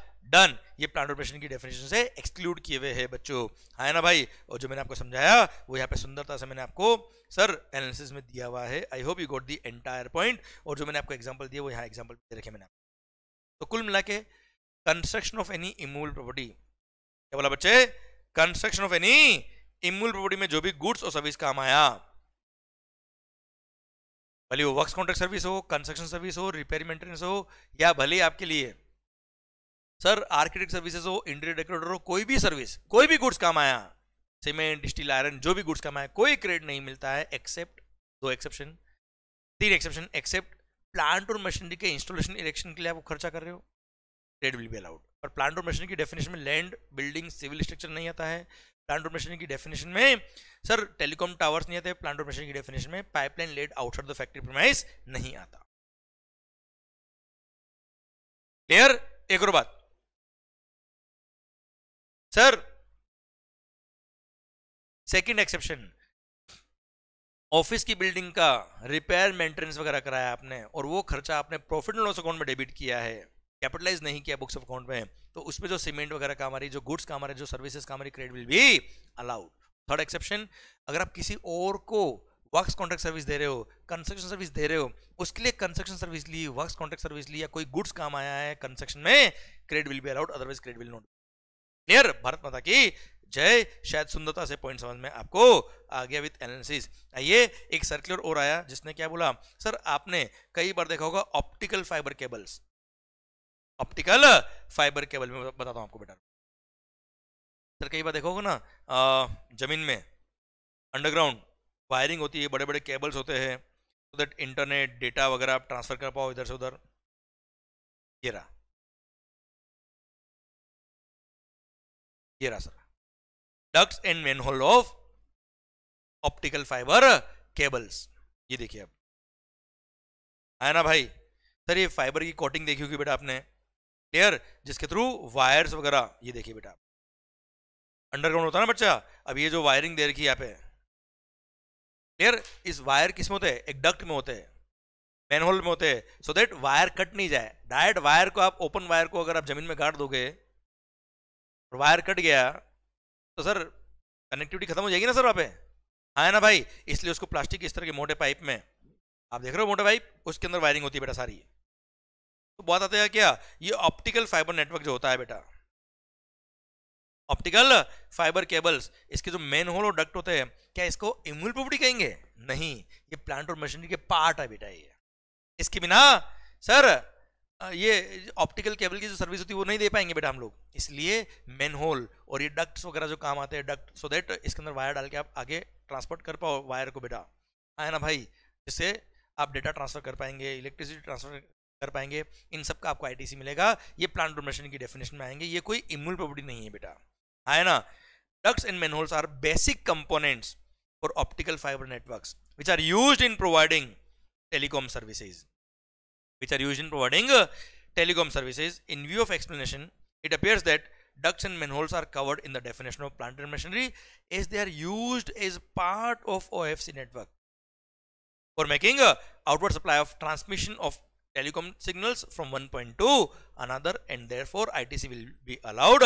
और ये इम्यूल प्रॉपर्टी के स्कोप में नहीं आएगा। एंसर क्लॉज में COD जो भी हमने पढ़ा रिगार्डिंग इम्यूल प्रॉपर्टी उसमें कवर नहीं होता है। It is a part and parcel of plant and machinery only. ये बेसिक कंपोनेंट है of the optical fibre network, machinery का पार्ट कहलाएगा, credit will be allowed. Okay मालिक, डन। गवर्नमेंट ने खुद नहीं अलाउ किया क्रेडिट बेटा, सरकार। आइए नेक्स्ट क्लॉज नंबर ई की तरफ बात करते हैं बेटा। क्लॉज नंबर ई क्या बोलता है बेटा, देखना ध्यान से। Inward supplies on which tax has been paid under composition scheme. अरे आपने कंपोजिशन सप्लायर से कोई गुड्स या सर्विसेज परचेज करी तो वो वैसे भी टैक्स इनवॉइस इशू नहीं कर सकता है, वो बिल पे टैक्स चार्ज ही नहीं कर सकता है। तो जो उससे गुड्स या सर्विस परचेज किया है उस पर तो वैसे भी कंपोजिशन स्कीम वाला टैक्स 1% या जो टैक्स होता है वो पे किया हुआ है, कोई क्रेडिट रेसिपिएंट को नहीं मिलेगा। मैं तो कह रहा हूँ ये बिल, ये पॉइंट अगर यहाँ नहीं भी लिखा होता तो भी क्रेडिट नहीं मिलता, क्योंकि anyways composition scheme supplier tax invoice issue कर ही नहीं सकता है, वो बिल पे टैक्स चार्ज कर ही नहीं सकता, तो रेसिपिएंट को क्रेडिट की बात आती ही नहीं बेटा। फिर भी सेफ्टी के लिए गवर्नमेंट ने यहाँ पे एक पॉइंट लिखा हुआ है। Then inward supplies received by non resident taxable person NRTP except goods imported by him. Sir NRTP non resident taxable person, जैसे आउट ऑफ इंडिया से, नेपाल से, आपने कई बार देखा होगा तिब्बतन मार्केट वगैरह लगता है कई सारी सिटीज में, जिसमें विंटर्स में ये लोग कैंप लगा के, स्टॉल्स लगा के वहां से विंटर के कपड़े बेचते, वुलन कपड़े बेचते बेटा, है ना, jackets, sweaters, muffler etcetera. So my point is that in लोग, जो लोग बाहर से टेम्पररी आते इंडिया के अंदर टू सप्लाई द गुड्स और सर्विस और बोथ, इनको बोलते हैं नॉन रेसिडेंट टैक्सेबल पर्सन। इनको बोल दिया क्या, हिंदुस्तान से अगर आपने कुछ भी गुड्स या सर्विस परचेज किया, 1 रुपए का भी क्रेडिट आपको नहीं मिलेगा, क्योंकि आप बाहर से आके इंडिया में माल सप्लाई कर रहे हो और यहाँ पे टेम्पररी दुकान लेके आप माल बेच रहे हो, तो आपको हम क्रेडिट अलाउ नहीं करेंगे। हमारे इंडियन लोगों को सर कंपटीशन मिलता है बहुत भारी वाला, तगड़ा वाला आपसे, उनको हम बिजनेस का लॉस नहीं कराएंगे, आपको क्रेडिट अलाउ नहीं करेंगे, भले आपकी कॉस्टिंग बढ़ जाए, हमें कोई तकलीफ नहीं है।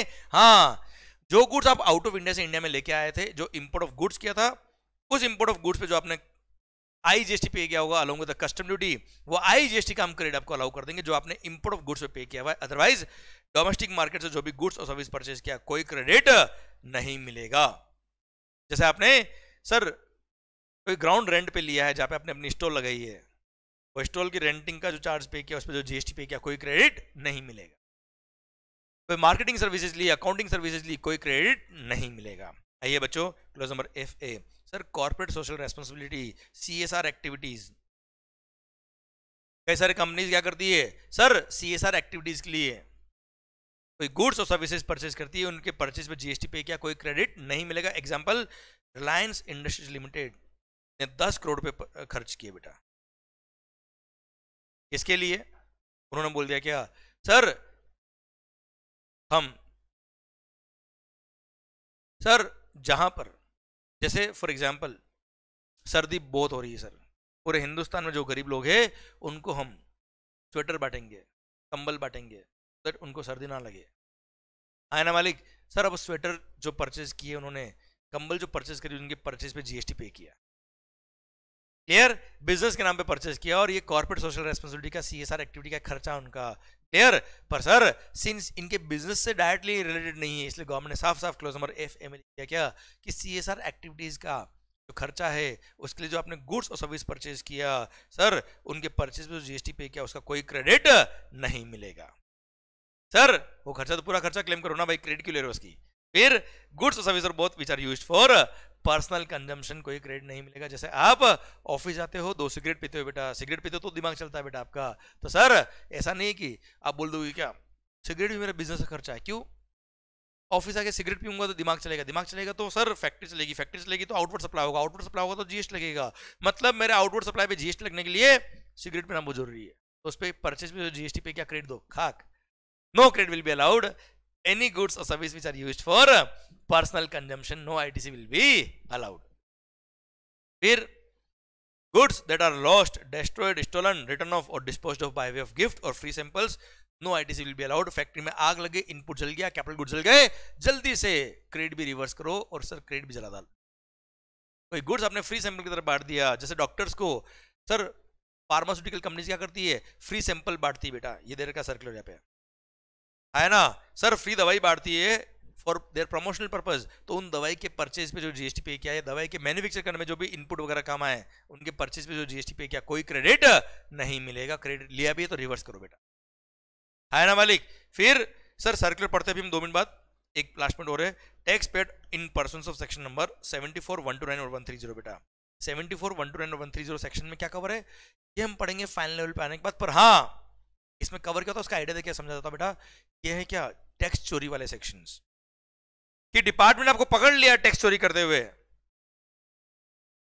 है ना सर। सपोज मैं सप्लायर हूं, आप रेसिपेंट हो, मान लो आप टैक्स चोर और मैं उससे भी बड़ा टैक्स चोर, आप मेरे यहाँ पे आए, आपने मेरे से कोई माल खरीदा, आपने बोला टैक्स चोरी कर लेते हैं, मैंने कहा वाह अपने जैसा आदमी मिल गया ना यार, हमने टैक्स चोरी कर लिया, पर मैंने बात पहले से करी थी, कल को अगर पुलिस ने मेरे को पकड़ लिया, डिपार्टमेंट ने मेरे को पकड़ लिया, तो दंड तो मैं खा लूंगा, पर जो टैक्स मेरे को पे करना पड़ेगा उस 74, 129 या 130 सेक्शन की वजह से, वो टैक्स में तेरे से डेबिट नोट रेज करके बाद में लूंगा, वो तेरे को देना पड़ेगा। बोला डन, हमने टैक्स चोरी कर ली, डिपार्टमेंट मेरे को पकड़ लिया, 3 दिन जेल में रखा, जो मारा है सर मेरे को क्या बताऊं मैं आपको, वो छोड़ो सर, मैं जैसे जेल से बाहर आया सर दर्द बहुत हो रहा था, पर सर मैंने आपको डेबिट नोट रेज करके वो टैक्स का अमाउंट रिकवर किया, वो डेबिट नोट के बेस पे आपको क्रेडिट नहीं मिलेगा, क्योंकि that was a tax which was paid in persons of section number 74, 129 या 130, है ना।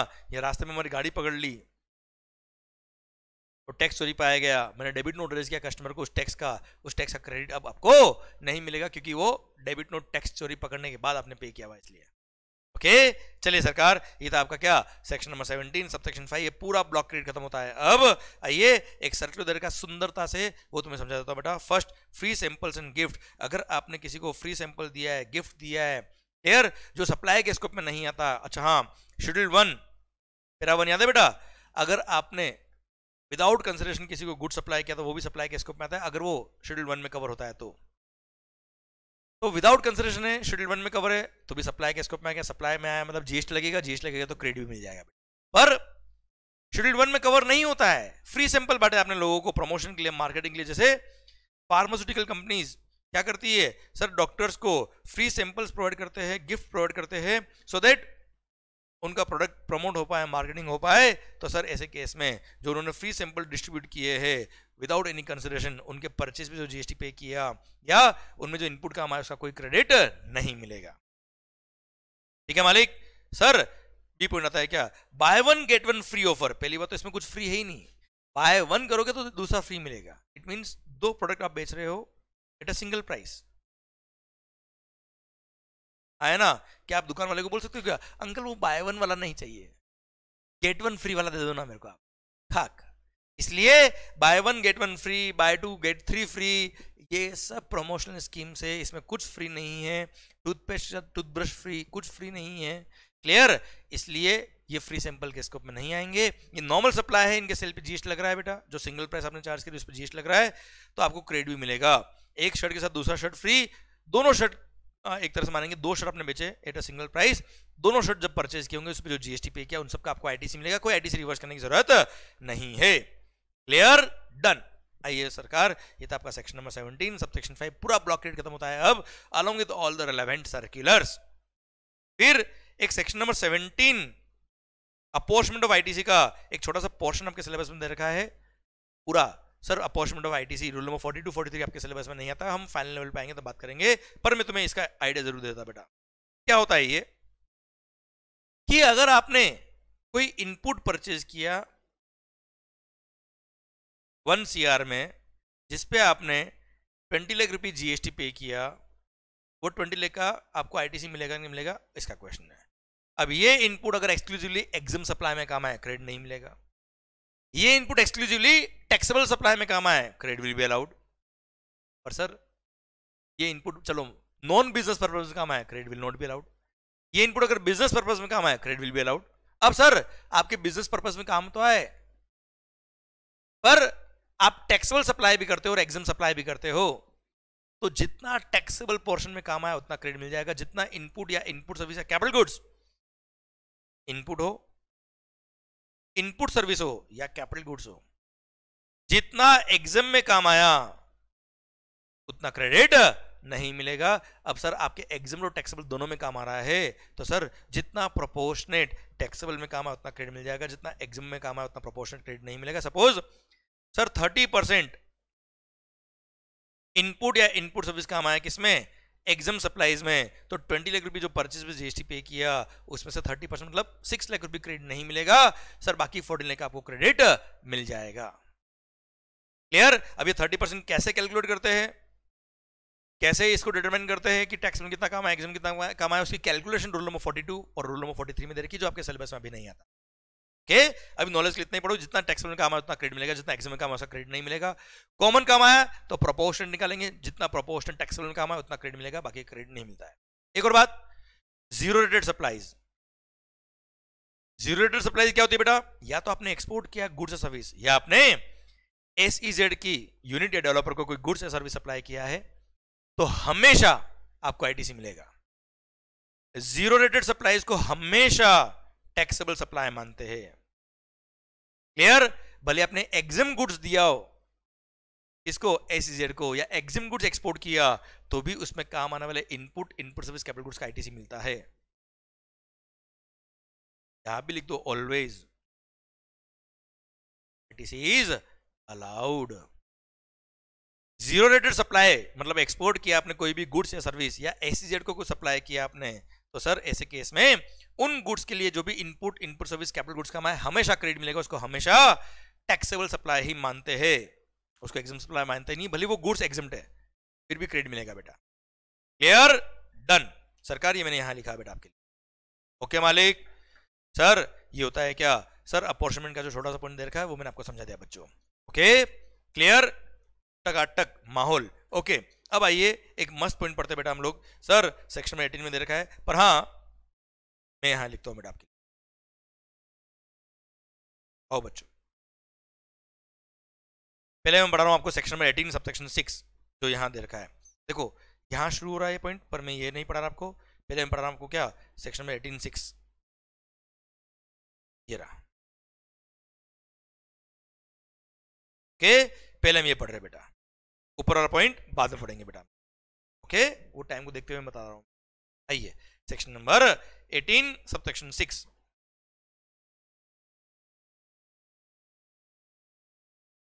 अगर आपने कोई कैपिटल गुड्स या प्लांट और मशीनरी परचेज किया, परचेज करने पे जीएसटी पे किया और वो जीएसटी का आपने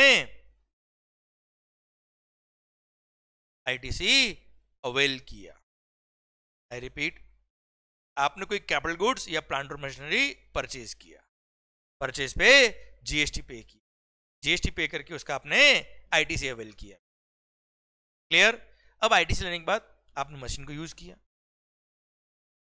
क्लियर सर? और कुछ टाइम बाद आपने वो कैपिटल गुड्स या प्लांट और मशीनरी आपने क्या कर दिया?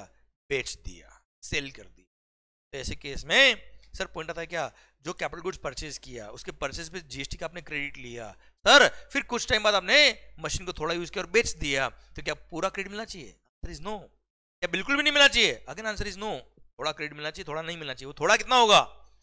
उसके सेक्शन में 18 सब सेक्शन 6 बोलता है क्या, 5% पर क्वार्टर या पार्ट ऑफ द क्वार्टर। क्या बोला बच्चे? 5% पर क्वार्टर या पार्ट ऑफ द क्वार्टर आपको आईटीसी मिलेगा। उससे एक्सेस जो आपने आईटीसी लिया वो, या उस मशीन के बेचने पे जो जीएसटी बनता है वो, विचएवर इज हायर, इतना आपको जीएसटी पे करना पड़ेगा। सर एक एग्जांपल लिखता हूं मैं बेटा, तो आपको मजा आएगा। मालिक एक क्वेश्चन बनाना था आपके लिए, मैंने क्वेश्चन में आपको क्वेश्चन बुक में आपको क्वेश्चन दे रखे, इसके आराम से समझ में आएगा। Suppose capital goods was purchased on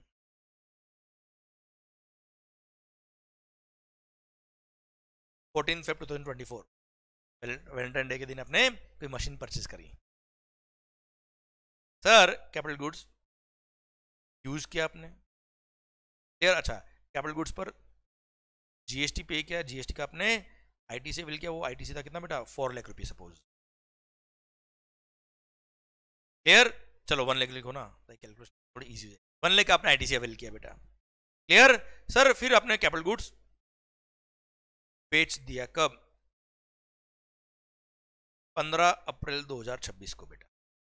okay, बताया आईटीसी का इंप्लीकेशन कितना क्या होगा? Okay, sold on 15 February 4 rupees लिखते हैं, चलो इसको बाद में लिखते हैं, पहले यहां तक करो आप। ओके, आईटीसी क्या होगा पहले ये देखो बेटा। अब आपने आईटीसी अवेल कितना किया था बेटा? 1 लाख। ओके, अब इसका 5% पर क्वार्टर या part of the quarter calculate करिए। अब क्वार्टर कैलकुलेशन में भी बच्चों से गलती होती है, पूरा ध्यान देना बेटा। ये फास्ट ट्रैक बेच के अंदर वो सब बातों को मैं ध्यान रखूंगा जहां बच्चों से गलती होती है, सो दैट आपसे गलती ना हो बाद में।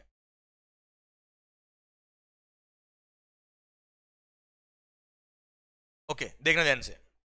सर यहां पे क्वार्टर्स जो काउंट करने हैं 5% पर क्वार्टर या पार्ट ऑफ द क्वार्टर, वो कब से कब तक काउंट होंगे बेटा? सर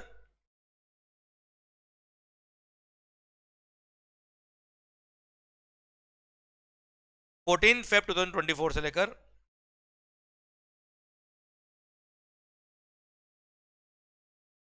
15 अप्रैल 2026 तक क्वार्टर्स काउंट करने बेटा। सर सबसे पहले क्वार्टर्स कैसे कैलकुलेट होंगे? सर पूरे जीएसटी में ध्यान रखिएगा। क्वार्टर का मतलब जनवरी, फरवरी, मार्च, अप्रैल, मई, जून, जुलाई, अगस्त, सितंबर, अक्टूबर, नवंबर, दिसंबर, ऐसे क्वार्टर काउंट होते हैं। तो 14 Feb 2024 से एक क्वार्टर कब खत्म होगा बेटा? 31 मार्च 24 को एक क्वार्टर खत्म होगा। क्लियर? 31 मार्च 24 एक क्वार्टर, 30 जून 24, 30 सितंबर 24, 31 दिसंबर 24, फिर 31 मार्च 25, 30 जून 25, 30 सितंबर 25, 31 दिसंबर 25, फिर 31 मार्च 26, 9 और 15 दिन का अलग से एक और क्वार्टर काउंट हो जाएगा। Sir 10 quarters.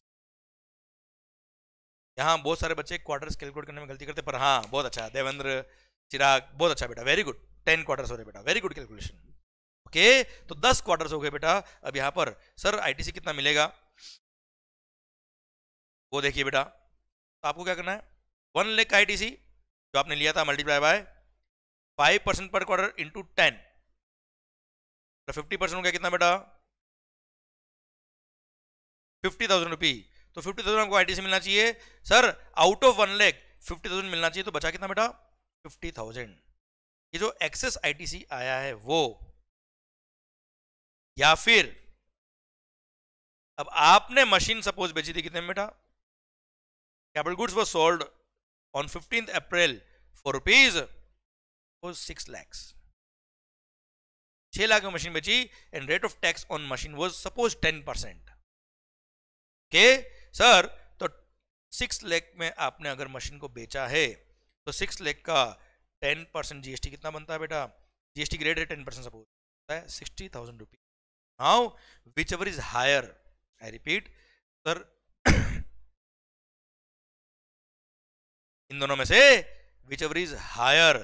सर कौन सा हायर अमाउंट बताओ मुझे आप? 60,000 रुपीज. तो इतना आपको जीएसटी पे करना है on the sale of machinery. Suppose यही आपने मशीनरी बेचा होता कितने में बेटा? 4 लाख में. तो सर यही अगर मैं क्वेश्चन आपको कंटिन्यू करता तो सर ऐसे केस में 50,000 और 4 लाख इंटू 10% कितना हो गया बेटा? 40,000 rupees. Now you tell me whichever is higher. अगर आपने मशीन 4 लाख में बेचा होता तो ऐसे केस में whichever is higher is 50,000. 50,000 आपको जीएसटी पे करना होता है इस मशीन को बेचने में. क्लियर? डन. तो सरकार ये आपको पॉइंट समझ में आ गया शायद बहुत अच्छे से. इन हाँ ध्यान रखिएगा बेटा, आपने मशीन को यूज करके बेचा या विदाउट यूज बेचा, उसे कोई फर्क नहीं पड़ता. Answer will remains, answer will remain same. Without use बेचो या यूज करके बेचो. अच्छा, यूज करने के बाद बेचा तो वर्किंग कंडीशन बेचा या एज ए स्क्रैप बेचा तो भी आंसर विल रिमेन सेम. कोई फर्क नहीं पड़ता भली मशीन को आपने एज ए स्क्रैप बेचा, वर्किंग कंडीशन बेचा, वो मशीन अनयूज्ड हो, यूज्ड हो. और यूज में भी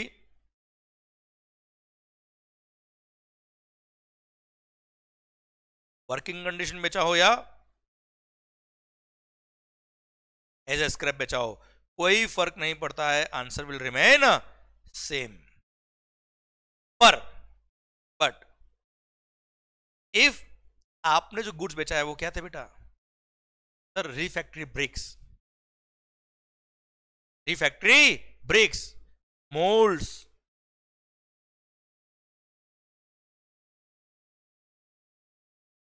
डाइज, जिग्स, फिक्सचर्स एटसेट्रा.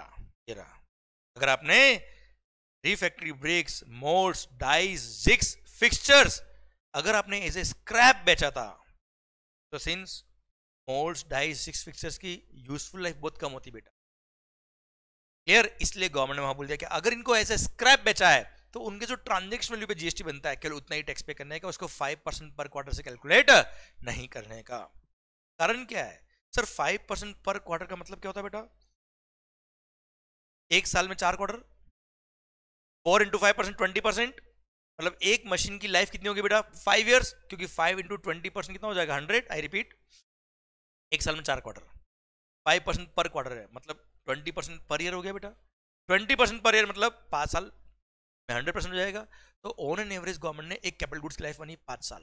पर मोल्ड्स, डाइज, जिग्स, फिक्सचर्स और रिफैक्ट्री ब्रिक्स की लाइफ होती है क्या? कुछ महीने. इसलिए उनको अगर आपने यूज करके एज स्क्रैप बेचा है तो डायरेक्ट उनकी ट्रांजेक्शन वैल्यू पे जो जीएसटी बना है उतना ही पे करना है. उसको 5% पर क्वार्टर जरूरत नहीं है, वरना बहुत सारा अमाउंट रिवर्स हो जाएगा. बहुत कम एसएसजी के पास आईटीसी बचेगा बेटा. क्लियर? डन. ये आपका पूरा सेक्शन में 18 सबसेक्शन 6 खत्म. पर हाँ, बाकी सारे कैपिटल गुड्स के केस में भले एज ए स्क्रैप बेचो, एज ए वर्किंग कंडीशन बेचो, उससे कोई फर्क नहीं पड़ रहा. ओके मालिक, ये पूरा सेक्शन नंबर 18 सबसेक्शन 6 भी खत्म होता है. अब I hope you got the entire point, I hope you got the entire fundamental. Okay मालिक, डन. सर ये सेक्शन 18 सबसेक्शन 6 पूरा क्लियर आपको बेटा. ओके, इसके बेसिस पे मैंने क्वेश्चन भी दे रखे आपको, क्वेश्चन बुक में मिल जाएंगे. ये जो मैंने क्वेश्चन आपके लिए लिखा है वही तरह के आपको क्वेश्चन मैंने बुक में लिखे हैं. ओके सर, एक छोटा सा पॉइंट और पढ़ लेते बेटा हम, सिंस टाइम है भी अपने पास बेटा, इसलिए ऊपर वाले पॉइंट भी पेंडिंग है बेटा अपने, है ना, ध्यान रखना. इसके पॉइंट नंबर ये सब पेंडिंग है बेटा, कल पढ़ेंगे हम बेटा. ओके, ये वाला सब पेंडिंग है बेटा अभी. इसमें से जो मैंने पॉइंट नंबर 4, ये अपना पॉइंट नंबर 4 है सेक्शन नंबर 18(6) का, ये पढ़ा दिया. इसके अगला वाला पॉइंट पढ़ा रहा मैं, transfer of ITC on account of change in the constitution. पहली बात तो ये कि मैंने, अगर मेरा आईटीसी है तो मैं अपना आईटीसी आपको कभी भी ट्रांसफर नहीं कर सकता. क्लियर? एक रजिस्ट्रेशन नंबर से दूसरे रजिस्ट्रेशन नंबर को कभी भी आईटीसी पास ऑन नहीं होता है. पर अगर अमलगमेशन मर्जर हो रहा है, टेक ओवर हो रहा है, चेंज ऑफ ओनरशिप हो रहा है।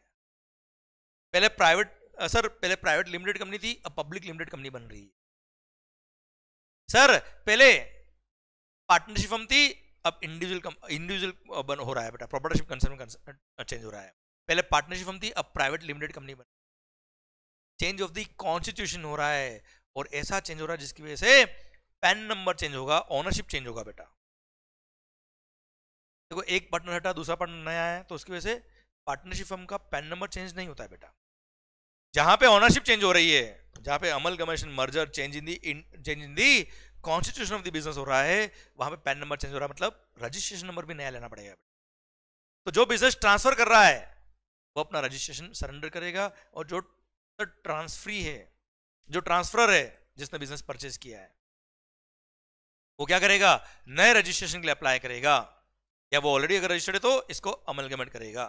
तो सरकार ऐसे केस में क्वेश्चन आता है क्या, सर जो ट्रांसफरी है, जो अपना बिजनेस ट्रांसफर कर रहा है, उसके इलेक्ट्रॉनिक क्रेडिट लेजर में मान लो 5 लाख रुपए का आईटीसी अकाउंट का बैलेंस पड़ा है बेटा, this can also be transfer to the new entity, है ना। सर जैसे कोई सोल प्रोप्राइटरशिप कंसर्न थी, उसका जो ओनर था इंडिविजुअल, उसी का पेन नंबर पे जीएसटी का रजिस्ट्रेशन था बेटा, उसकी डेथ हो गई, अब उसके लीगल हायर बिजनेस को कंटिन्यू कर रहे, तो लीगल हायर को नए रजिस्ट्रेशन के लिए अप्लाई करना पड़ेगा, क्योंकि पेन नंबर चेंज हो जाएगा, है ना मालिक। तो ऐसे केस में क्या होगा, अगर आईटीसी अकाउंट में कोई बैलेंस पड़ा था तो it can be transfer to the transfer sir, और ये आईटीसी अकाउंट का बैलेंस ट्रांसफर हो जाएगा। अब ऐसे केस में क्या होता है बेटा, ये एक एग्जांपल दिया मैंने आपको, डेथ ऑफ द ओनर, कभी भी सर बाकी एग्जांपल मैंने दे दिए, जैसे पार्टनरशिप थी, प्राइवेट लिमिटेड बन रही, कुल मिला के पैन नंबर चेंज हो रहा है, तो ऐसे केस में सर आईटीसी अकाउंट में अगर बैलेंस पड़ा तो इट कैन बी ट्रांसफर्ड। इसके लिए फॉर्म नंबर होता है बेटा, form number GST ITC 02, form number GST ITC 02 fill करेगा कौन, ट्रांसफरी, जो आईटीसी पास ऑन कर रहा है, उसमें लिखेगा कि इतना मैं आईटीसी पास ऑन कर रहा हूं, इस रजिस्ट्रेशन नंबर पे ट्रांसफर कर रहा हूं सर, इधर से इस रीजन की वजह से ट्रांसफर कर रहा हूं, वो लिखेगा उसमें। और अगर अमाउंट ऑफ आईटीसी सर उसने ट्रांसफर किया है, तो जो ट्रांसफरर है जिसके अकाउंट में ये अमाउंट पहुंचा है सर, वो क्या करेगा, यहाँ उसके सर लॉगिन, उसके जीएसटी पोर्टल पे जाके वो लॉगिन करेगा उसके रजिस्ट्रेशन नंबर से, एंड वो एक्सेप्ट करेगा, तो सारा आईटीसी यहाँ से पास होके वहां ट्रांसफर हो जाएगा। प्लस इस केस में जो ट्रांसफर करता है बिजनेस को और आईटीसी को, वो क्या करेगा सर, वो अपना सर जो प्रैक्टिसिंग चार्टर्ड अकाउंटेंट या कॉस्ट अकाउंटेंट है उसका सर्टिफिकेट भी अटैच करेगा कि साहब ये होने की वजह से मैंने अपना बिजनेस ट्रांसफर किया है। अच्छा, जो ट्रांसफर करता है उसको बोलते हैं, मैं भी क्या कंफ्यूज, जो ट्रांसफर करता है उसको बोलते हैं ट्रांसफर, जिसको ट्रांसफर किया उसको बोलते हैं ट्रांसफरी। ओके ठीक है एनीवे, तो कुल मिला के जो बिजनेस ट्रांसफर कर रहा है ट्रांसफरर, वो क्या करेगा सर, अपने पोर्टल पे लॉगिन करेगा, form number GST ITC 02 fill करेगा, और फॉर्म नंबर जीएसटी आईटीसी 2 के साथ में सीए का सर्टिफिकेट या कॉस्ट अकाउंटेंट का सर्टिफिकेट अटैच करेगा, और उसमें लिखेगा कि यहाँ पे आईटीसी पास ऑन हुआ है, साथ में सारी लायबिलिटीज भी पास ऑन हुई, केवल आईटीसी पास ऑन नहीं हुआ है, all liabilities are also transferred, केवल आईटीसी पास ऑन नहीं हो रहा है, पूरा बिजनेस ट्रांसफर हुआ सर, क्लियर, वो सर्टिफाई करेगा। और सर जो ट्रांसफरी है जिसको बिजनेस ट्रांसफर किया है, वो अपना लॉगिन आईडी पासवर्ड यूज करके जीएसटी पोर्टल पे लॉगिन करेगा, एंड वो उन ट्रांजैक्शन को एक्सेप्ट करेगा, तो वो आईटीसी इधर से पास होके उधर पहुंच जाएगी बेटा, क्लियर, समझे मेरी बात। And this can be done by using form number GST ITC 02 and CA certificate, CA और कॉस्ट अकाउंटेंट सर्टिफिकेट बेटा, क्लियर, डन। अच्छा, अब क्या होता है बेटा, कभी कभी सर डीमर्जर भी होता है, मर्जर भी होता है, तो सर ब्रेकअप भी तो होता है बेटा। तो अगर मान लो एबी लिमिटेड था, इसका डीमर्जर हो रहा है, ए लिमिटेड अलग बन रही है एंड बी लिमिटेड अलग बन रही है, तो ऐसे केस में सर एबी लिमिटेड का आईटीसी सपोज था 5 लाख रुपए, और 5 लाख में से कितना ए लिमिटेड हो जाएगा, कितना बी लिमिटेड हो जाएगा बेटा, तो जितना वैल्यू ऑफ असेट्स डिवाइड हुआ है ए को, जितना वैल्यू ऑफ एसेट डिवाइड हुआ बी को, उस रेशियो में क्या कर देंगे, वैल्यू ऑफ एसेट के रेशियो में दोनों को आईटीसी पास ऑन कर देंगे। सपोज असेट पास ऑन हुए 60-40 के रेशियो में, तो सर 3 लाख रुपए मिल जाएगा आईटीसी किसको, ए को, 2 लाख मिल जाएगा बी को, ओके। और वैल्यू ऑफ एसेट मतलब सारे एसेट्स, बिजनेस के एसेट, भले उनके परचेज पे आईटीसी लिया था नहीं लिया था उससे फर्क नहीं पड़ता, बिजनेस एसेट देखने का बेटा, क्लियर। तो बिजनेस एसेट के वैल्यू के रेशियो में आईटीसी का अमाउंट भी पास ऑन हो जाएगा डीमर्जिंग के केस में बेटा, क्लियर, डन। ये था आपका क्या sir, transfer of sir ITC in case of change in the constitution of the registered person या change of the business, change of ownership. Clear sir? PAN number change हो रहा है कुल मिला के। Sir same way rule number 41 A भी आया हुआ बेटा, वो बोलता है क्या, अगर मान लो महाराष्ट्र में मेरी 2 ब्रांचेस है, if I am having 2 branches in Maharashtra, 1 in Mumbai 1 in Pune, but I am having single registration in Maharashtra. एक प्लेस को मैंने प्रिंसिपल प्लेस ऑफ बिजनेस दिखा रखा है, दूसरे प्लेस को मैंने एडिशनल प्लेस ऑफ बिजनेस दिखा रखा है, पर सिंगल रजिस्ट्रेशन लेके मैं सिंगल ही सर आईटीसी लेता हूं। सिंगल रजिस्ट्रेशन मतलब क्या है? In the eyes of the law you are a single person, तो सारा परचेज का आईटीसी भी एक साथ हो रहा है, सारा लायबिलिटी भी एक साथ हो रहा है। पर अब मैं पुणे वाली ब्रांच का सेपरेट रजिस्ट्रेशन में ले रहा हूं, मुंबई वाली ब्रांच को मैं सेपरेट कर रहा हूं। तो ऐसे केस में अब तक सिंस सिंगल रजिस्ट्रेशन था तो सारा लायबिलिटी भी एक जगह था, सारा आईटीसी भी एक जगह था, है ना मालिक? सर इसीलिए sir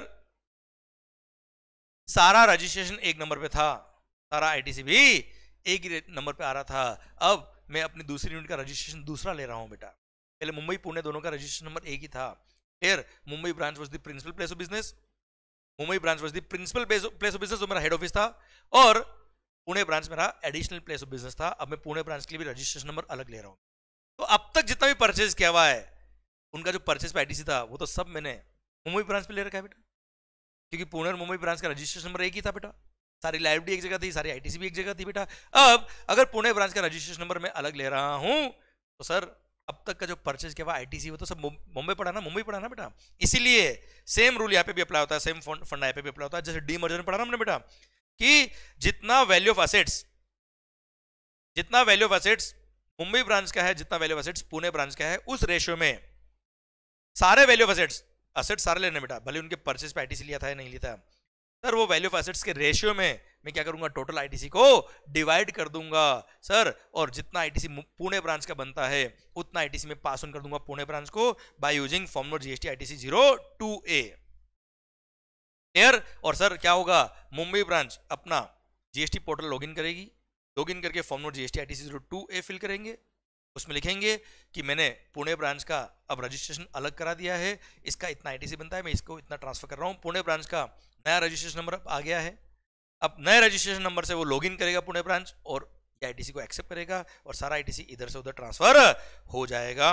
it will be credited to the electronic credit ledger of the transferee, है ना भाई? पुणे ब्रांच को अमाउंट ट्रांसफर हो जाएगा। जैसे अगेन सेम एग्जांपल, 5 लाख का क्रेडिट था और sir value of assets Mumbai branch का था 60% और 40% था पुणे ब्रांच का वैल्यू ऑफ एसेट्स। तो 40% ऑफ 5 लाख होता है कितना, 2 लाख रुपए। तो 2 लाख का आईटीसी मुंबई ब्रांच ट्रांसफर करेगा किसको, पुणे ब्रांच को, और 3 लाख का बैलेंस रह जाएगा, 3 लाख का बैलेंस रह जाएगा मुंबई ब्रांच के पास बचा। Clear? Done, simple. I hope you got the entire point, I hope sir you got the entire concept of this rule number 41A also. ये लास्ट होता वो था रूल नंबर 41, ये रूल नंबर 41, और सर ये जो हमने पढ़ा वो रूल नंबर 41A। क्लियर मालिक? पक्का? I hope you got the entire concept. और सर अब हाउ आईटीसी इज यूटिलाइज्ड ये हम पढ़ेंगे अगले सेशन में। और ऊपर जो हमने पढ़ा, ऊपर जो हमारा पेंडिंग है सेक्शन नंबर 18 के बाकी प्रोविजंस, वो भी हम पढ़ेंगे अगले सेशन में। आई होप यहाँ तक आपके एंड पर समझ में आ रहा है, आई होप आपके एंड पर आप रिवीजन कर रहे हो एंड ये लेक्चर्स आपके लिए यूजफुल हो रहे हैं to revise the entire concept in a fast track manner. All the best guys, मस्त होके पढ़े, खुश होके पढ़े, which is very much important. Love you lot, take care, अपना ध्यान रखिए और मस्त होके पढ़े। चलिए बच्चों, सी यू देयर एंड जल्दी से अपना रिवीजन करिए। Thank you, bye bye.